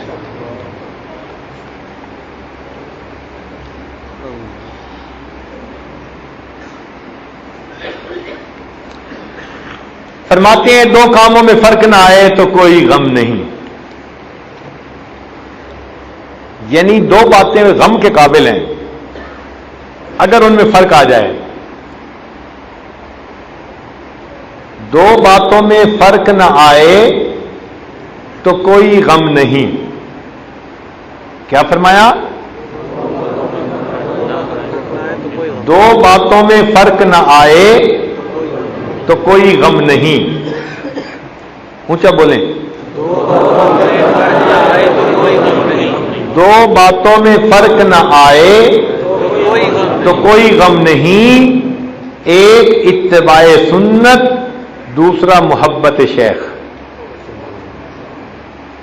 ایک اتباع سنت اور دوسرا، اگر اتباع سنت میں کوئی فرق نہیں آیا اور محبت شیخ میں کوئی فرق نہیں آیا تو کیفیات ایسی ہیں یا تیسی ہیں، اس سے بندے کو قطعاً گھبرانے کی کوئی ضرورت نہیں۔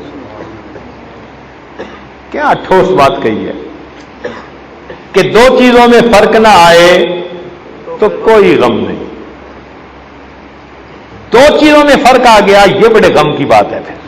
پھر اس کا مطلب ہے something is seriously wrong some where.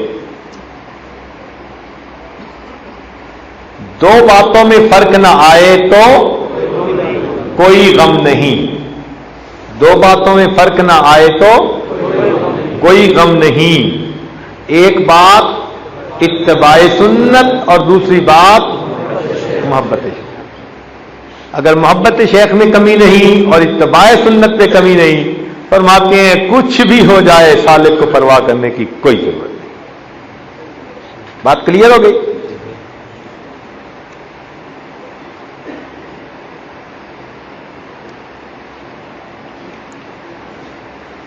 فرماتے ہیں کفر کی ظلمت بہت زیادہ ہوتی ہے، توجہ سے دور نہیں ہوتی. دو چیزوں سے دور ہوتی ہے، یا تو سچی توبہ سے یا پھر نارے جہنم. اس کے پیچھے ایک واقعہ ہے کہ حضرت امام ربانی مجدد لسانی رحمۃ اللہ علیہ کا ایک مرید تھا، خادم تھا. اس کا بھائی بیمار تھا اور اللہ تعالی کی شان کہ وہ سکرات موت کی کیفیت کے قریب آ گیا. جو فیٹل سمپٹمز ہوتے ہیں نا موت کے، بس وہ ظاہر ہونے کے قریب ہو گئے. تو وہ بھاگا ہوا آیا اور حضرت کو اس نے کہا کہ حضرت میرے بھائی پر بس آخری وقت ہے، آپ مہربانی فرما کے اس موقع پہ کچھ توجہات کر دیں تاکہ اس کا خاتمہ اچھا ہو جائے. تو خدام کی ان باتوں کو پھر قبول کرنا ہوتا ہے. تو حضرت اس کے ساتھ اس کے گھر تشریف لے گئے. فرماتے ہیں کہ میں نے بیٹھ کر اس کے بھائی پر بہت دیر توجہ کی، مگر اس کے دل کی حالت میں کوئی فرق نہ پڑا. وقت کا مجدد الثانی، اتنی بڑی شخصیت، وہ فرماتے ہیں کہ میں نے پورا زور لگا دیا اور اس کے دل پر کوئی بھی اثر نہ ہوا. تو میں اللہ تعالیٰ کی طرف متوجہ ہوا کہ میرے مولا معاملہ کیا ہے. فرماتے ہیں راز کھولا گیا کہ اس کی دوستی کفار کے ساتھ تھی اور کفار کی دوستی کی وجہ سے اس کا دل پر وہ ظلمت تھی جو ظلمت کے توجہ کے ساتھ کبھی زائل نہیں ہو سکتی تھی.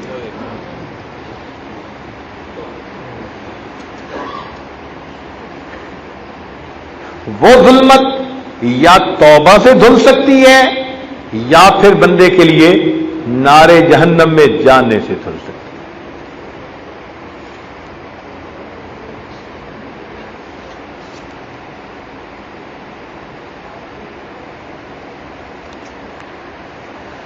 کشف و الہام سے جو باتیں کتاب و سنت کے ان معانی کے خلاف نظر آئیں جو جمہور علماء اہل حق نے کی ہیں، وہ سب کی سب قابل تردید ہیں. کشف و الہام سے وہ تمام باتیں جو کتاب و سنت کے ان معانی کے خلاف نظر آئیں جو جمہور علماء اہل حق نے بیان کیے ہیں، وہ تمام باتیں قابل تردید ہیں. ان کو رد کر دینا چاہیے. اگر علماء حق کا نور ہدایت نہ ہوتا تو ہم ہدایت نہ پا سکتے. اگر علماء حق کا نور ہدایت نہ ہوتا تو ہم ہدایت نہ پا سکتے. احکام شریعہ کے مطابق تمام حرکات و سکنات کرنا ذکر کرنے میں داخل ہے.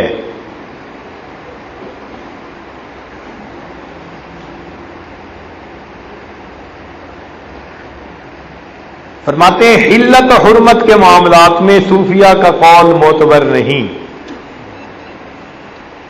حلت و حرمت یعنی حلال اور حرام کے معاملے میں کیا بات فرما رہے ہیں؟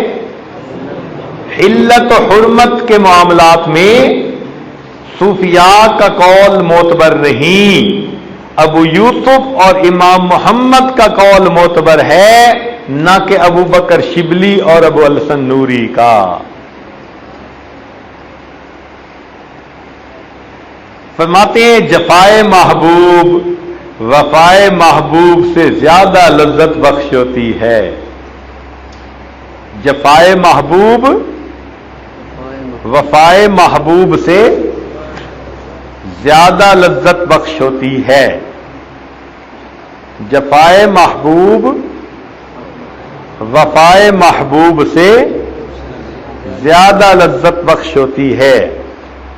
اور فرماتے ہیں کہ بدعت دین کے حسن و کمال کی نفی ہوتی ہے۔ بدعت کیا چیز ہوتی ہے؟ دین کے حسن و کمال کی نفی ہوتی ہے۔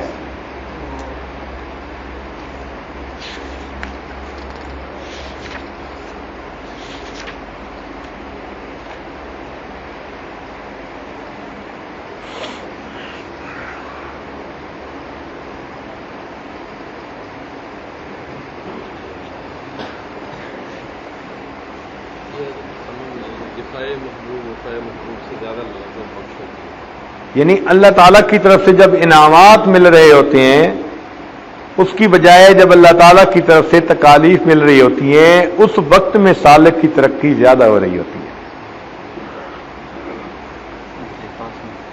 جفا کا مطلب ہوتا ہے انکنسیڈریٹ ہونا کسی کا۔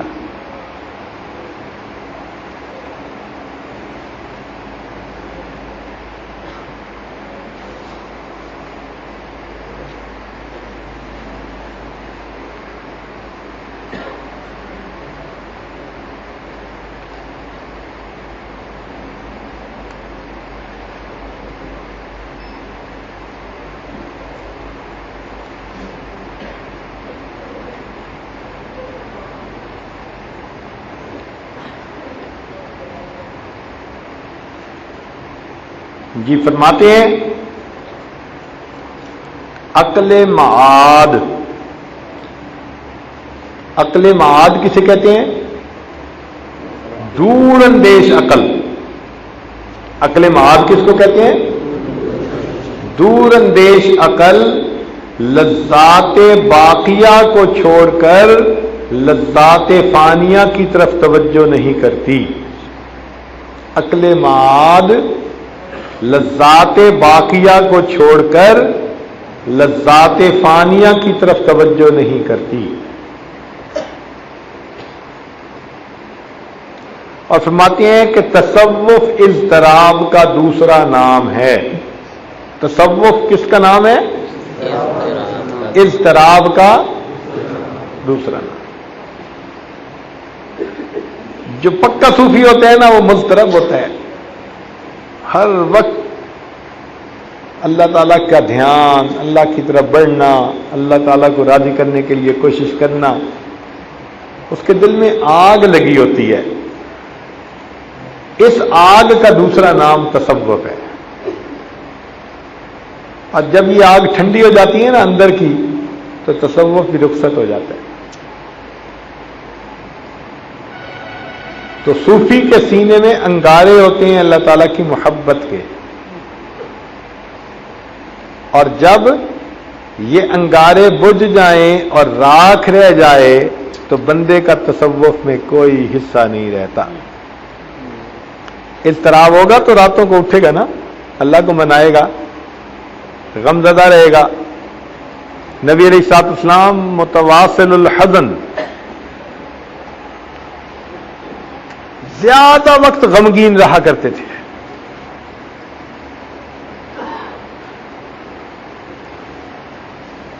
اور فرماتے ہیں کہ سید الطائفہ جنید بغدادی رحمۃ اللہ علیہ نے فرمایا کہ کامیابی کے سب راستے بند ہیں سوائے اس راستے پہ جن پر نبی علیہ الصلوۃ والسلام چلے ہیں۔ کامیابی کے سب راستے بند ہیں سوائے اس راستے کے جس پر نبی علیہ الصلوۃ والسلام چلے ہیں۔ فرماتے ہیں ذکر و اذکار و افکار بے توسل سرکار دو عالم صلی اللہ علیہ وسلم کے غیر مفید ہیں. یعنی کوئی یہ نہ سمجھے کہ ذکر کرنے سے مجھے اللہ سے ڈائریکٹ فیض مل جائے گا. جو کچھ بھی امتی کو ملے گا وہ محبوب صلی اللہ علیہ وسلم کے سینے اقدس سے ہو کر ملے گا.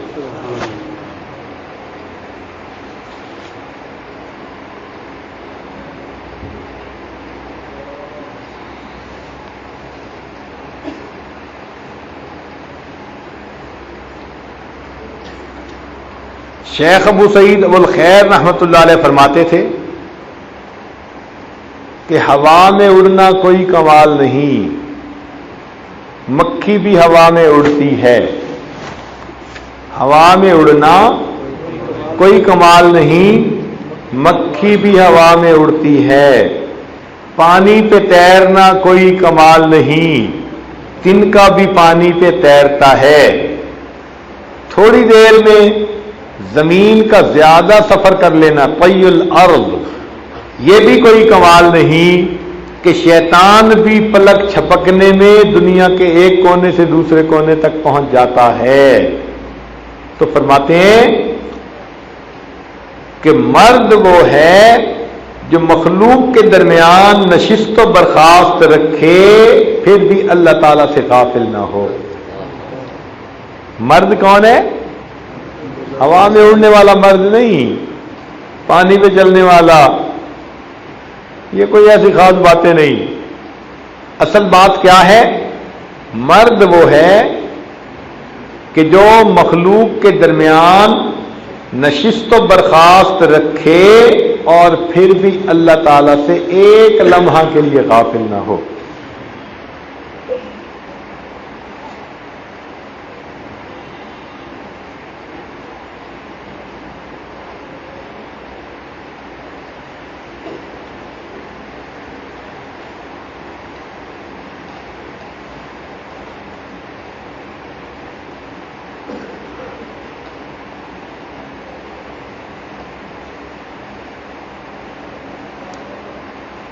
فرماتے ہیں کہ سالک کے اندر چند صفات لازمی ہونی چاہیے.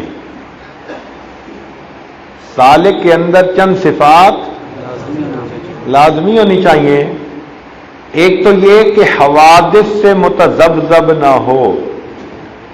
حوادث سے متذبذب نہ ہو یعنی حادثات واقعات ان میں لگ کے معمولات چھوٹ گئے، تکبیر اولیٰ چھوٹ گئی، نماز چھوٹ گئی، نہیں. حالات اونچ نیچ جو بھی ہو، سالک وہ ہے کہ جو پابندی کے ساتھ معاملات پہ عمل کرے،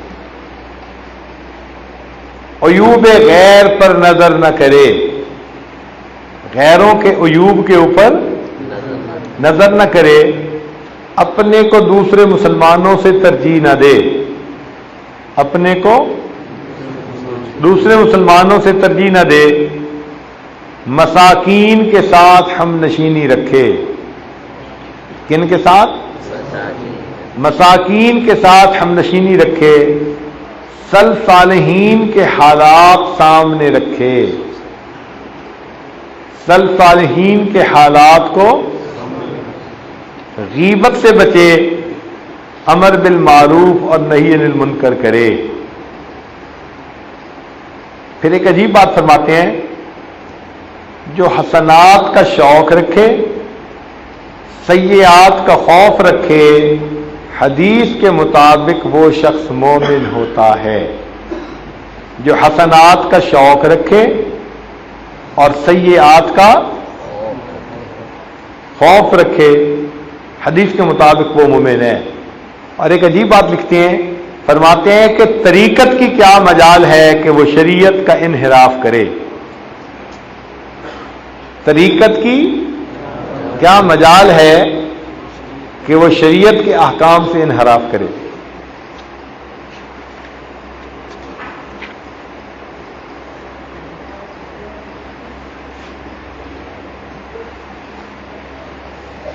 فرماتے ہیں لذت عبادت ایک عطیہ ہے.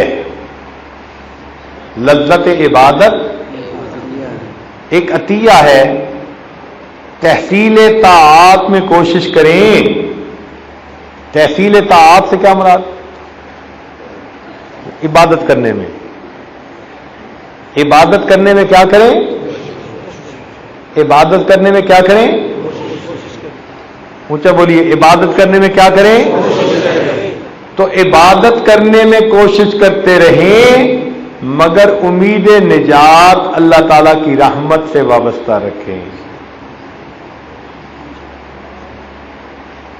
تو اطاعت کرتے رہیں، عبادت کرتے رہیں مگر نجات کی امید کس پر رکھیں؟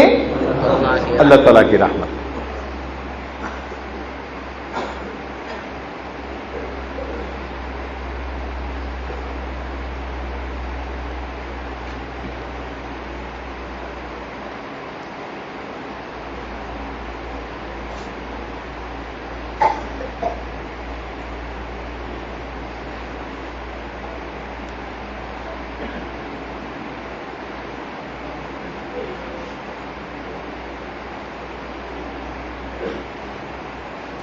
جو سالک کسی امر میں اللہ تعالی کے حق کا مطیع ہے وہ اس حالت میں ذاکر ہے. جو سالک کسی امر میں، کسی معاملے میں، کسی کام میں اللہ تعالی کے حق کا مطیع ہے تو اس کام کے دوران وہ ذاکر ہے. یعنی جتنی دیر میں کوئی بندہ شریعت کے مطابق کام کر رہا ہوتا ہے اتنی دیر وہ ذاکرین کی فہرست میں لکھا جاتا ہے.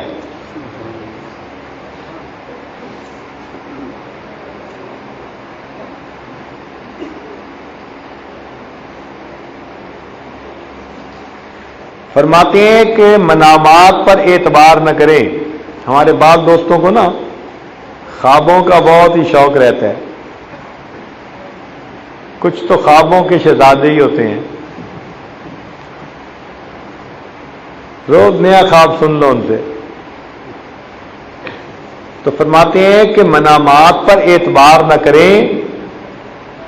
اگر کوئی خواب میں دیکھے کہ بادشاہ بن گیا تو صبح اٹھ کے بن تو نہیں نہ جاتا. اور فرماتے ہیں کہ بالفرض وہ بن بھی جائے تو کون سا قیامت کا عذاب اس سے دور ہو گیا.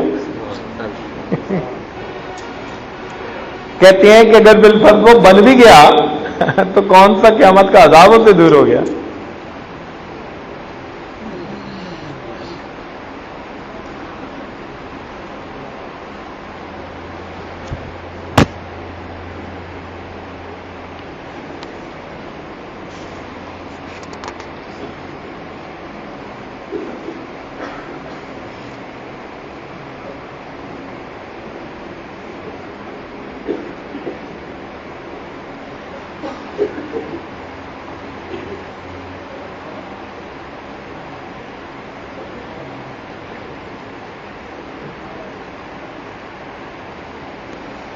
جب جنون طلب شعلہ زن ہوتا ہے تو زبان عذر بند ہو جاتی ہے. جب جنون طلب شعلہ زن ہوتا ہے تو زبان عذر بند ہو جاتی ہے. پھر کوئی عذر نہیں بندہ کرتا. کیا مطلب اس کا؟ کھولنا پڑے گا. یہ جو انسان عذر کرتے ہیں نا جی یہ وجہ تھی مراقبہ نہ کر سکا، یہ وجہ تھی تسبیحات نہ پڑھ سکا، یہ وجہ تھی تکبیر اولیٰ میں نہ پہنچ سکا. یہ سارے عذر اسی لیے ہوتے ہیں کہ اس کے باطن میں محبت کا شعلہ بھڑکا نہیں ہوتا. جب محبت کا شعلہ بھڑک جاتا ہے تو پھر زبان عذر بند ہو جاتی ہے، عذر ختم ہو جاتی ہے. یعنی قانونی تعلق ہے، جنونی تعلق. ہاں جی، مولانا فرما رہے ہیں قانونی تعلق کی بجائے پھر جنونی تعلق ہو جاتا ہے.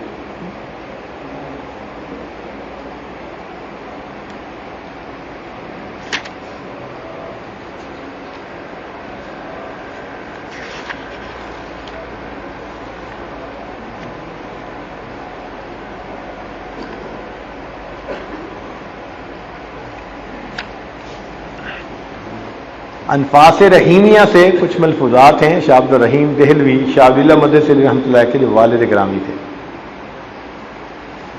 فرماتے ہیں یہ علمی باتیں زیادہ ہوں گی تصوف کی بجائے. فرماتے ہیں کہ مجلس عام میں خلاف جمہور کوئی بات زبان پر نہ لاؤ اگرچہ فی نفس ہی صحیح ہو. مجلس عام میں خلاف جمہور کوئی بات زبان پر نہ لاؤ اگرچہ وہ بات فی نفس ہی صحیح ہو. اس لیے کہ عوام کا مجمع ہے، علماء کا نہیں ہے. عوام میں کوئی بات ایسی نہیں کرنی چاہیے جو جمہور علماء کی بات کے خلاف ہو.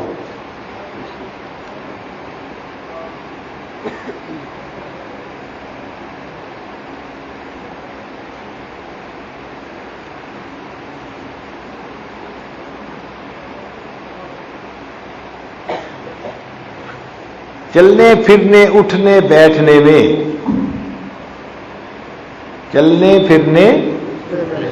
اٹھنے بیٹھنے میں تکلف کے ساتھ قوی لوگوں کا انداز اختیار کرنا چاہیے. قوی لوگوں کا یعنی تکلف بھی کرنا پڑے نا، تو چلنے پھرنے اٹھنے بیٹھنے میں بندے کو صحت مند نظر آنا چاہیے، بیمار نہیں نظر آنا چاہیے. اور کئی تو بیمار ہوتے بھی نہیں، تو لوگوں کو دیکھ کے کچھ کرنا شروع کر دیتے ہیں. تو فرماتے ہیں کہ چلنے پھرنے اٹھنے بیٹھنے میں بتکلف طاقتور لوگوں کا انداز اختیار کرنا چاہیے. ہمت کے ساتھ بھی اگر چلنا پڑے نا اپنی طبیعت کے خلاف، پھر بھی ایسے چلے کہ جیسے یہ بڑا قوی انسان ہے.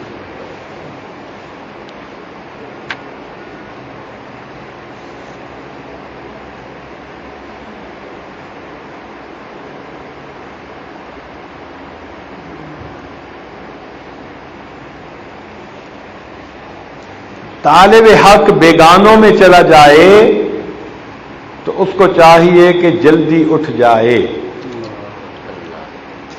طالب حق اگر نہیں پتا تھا، رشتہ داروں میں چلا گیا، غفلت کی باتیں تھیں، غیبت کی باتیں تھیں، خلاف شرع باتیں تھیں، تو وہ کہتے ہیں کہ طالب حق اگر بیگانوں میں بھی چلا جائے تو کیا کرے؟ جلدی اٹھ جائے. بیگانوں سے مراد جو نیکی والے نہ ہوں، دوسرے ذوق رکھنے والے.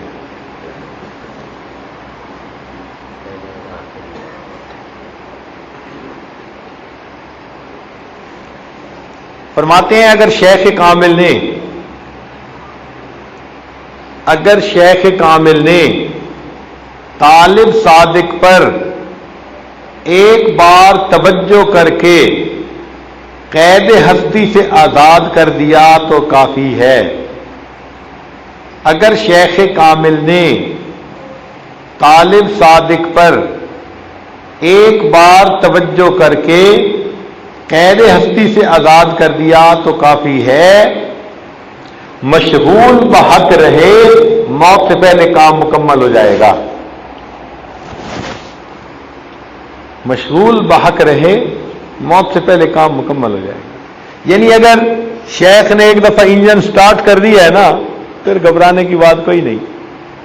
تعلق رکھے اور لگا رہے. اللہ تعالیٰ ان توجہات کی برکت سے موت سے پہلے کام مکمل کروا دیں.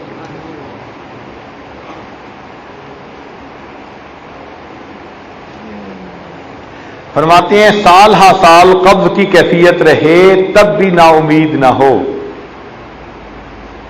اس کو یاد کیجئے، سال ہا سال قبض کی کیفیت رہے تب بھی نا امید نہ ہو.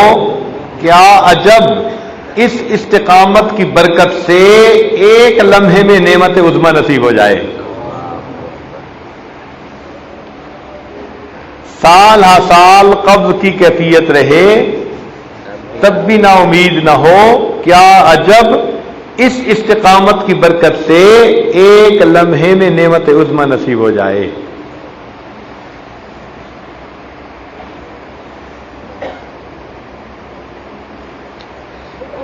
سالک ہر وقت اپنے آپ کو مبتدی سمجھے.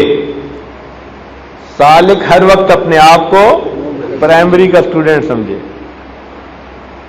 سالک ہر وقت اپنے آپ کو مبتدی سمجھے. اشغال ایسے شوق سے کرے کہ جیسے ابھی حکم ملا ہے.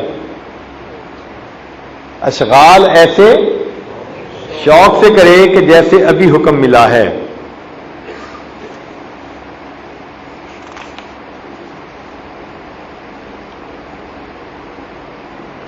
سالک جس چیز کو کل مجبوری سے چھوڑے گا آج اس کو اختیار سے چھوڑ دے.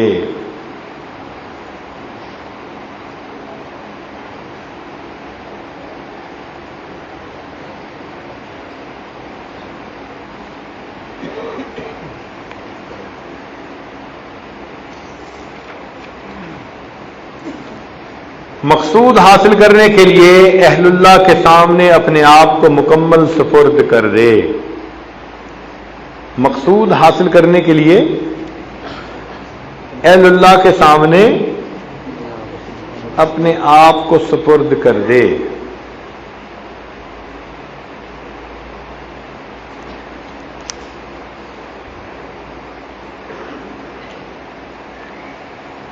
نقوش طریقت شاہ عبد العزیز رحمۃ اللہ علیہ کی کتاب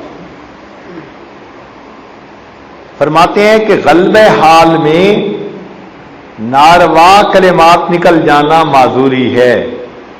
غلبہ حال میں ناروا کلمات نکل جانا معذوری ہے. جیسے بوڑھے کا اور حضرت موسیٰ علیہ السلام کا واقعہ. وہ بوڑھے کا واقعہ تھا نا جو کہہ رہا تھا اللہ مجھے پتہ چلا ہے آپ کی بیوی نہیں بچے نہیں, آپ میرے پاس آ جائیں میں کھانا کھلاؤں گا سر دھلاؤں گا کنگھی کروں گا. تو وہ فرماتے ہیں کہ وہ بھی محبت میں کہہ رہا تھا, اس کو پتہ نہیں تھا. اسی طرح کبھی کبھی اہل محبت کی زبان سے بھی ایسے الفاظ نکل جاتے ہیں.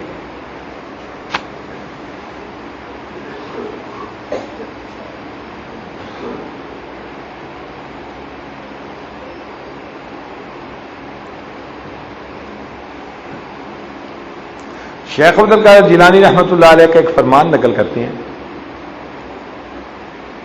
شیخ عبد القادر جیلانی رحمۃ اللہ علیہ کا فرمان نقل کرتے ہیں, ہے بہت ہی مزے کا, بہت ہی مزے کا.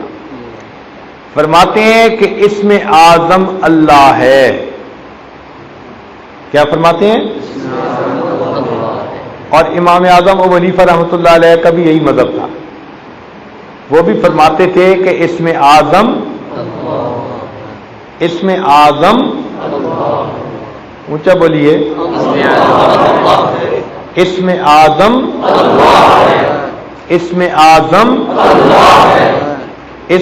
اعظم بشرطے کے دل میں اللہ کے سوا کچھ نہ ہو.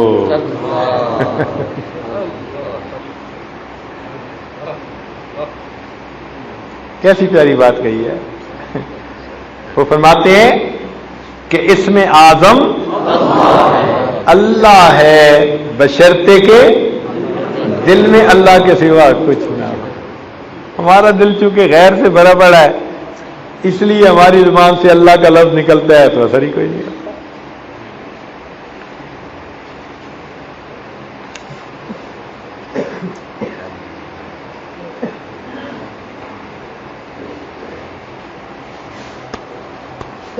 چونکہ قرآن مجید میں اللہ تعالیٰ نے فرما دیا الا بذکر اللہ تطمئن القلوب, اسی لیے اللہ تعالیٰ کے باقی جتنے بھی صفاتی نام ہیں ان کا لاکھ آپ ذکر کر لیں, ان سے آپ کو وہ سکون نصیب نہیں ہوگا جو آپ کو اس میں ذات اللہ کے ذکر سے سکون نصیب ہوگا. کیونکہ ارشاد فرمایا الا بذکر اللہ, اللہ کا لفظ استعمال ہوا ہے. تو فرماتے ہیں کہ دوسرے اسماء کی بجائے اللہ کے نام کے ذکر سے سکون زیادہ ملتا ہے.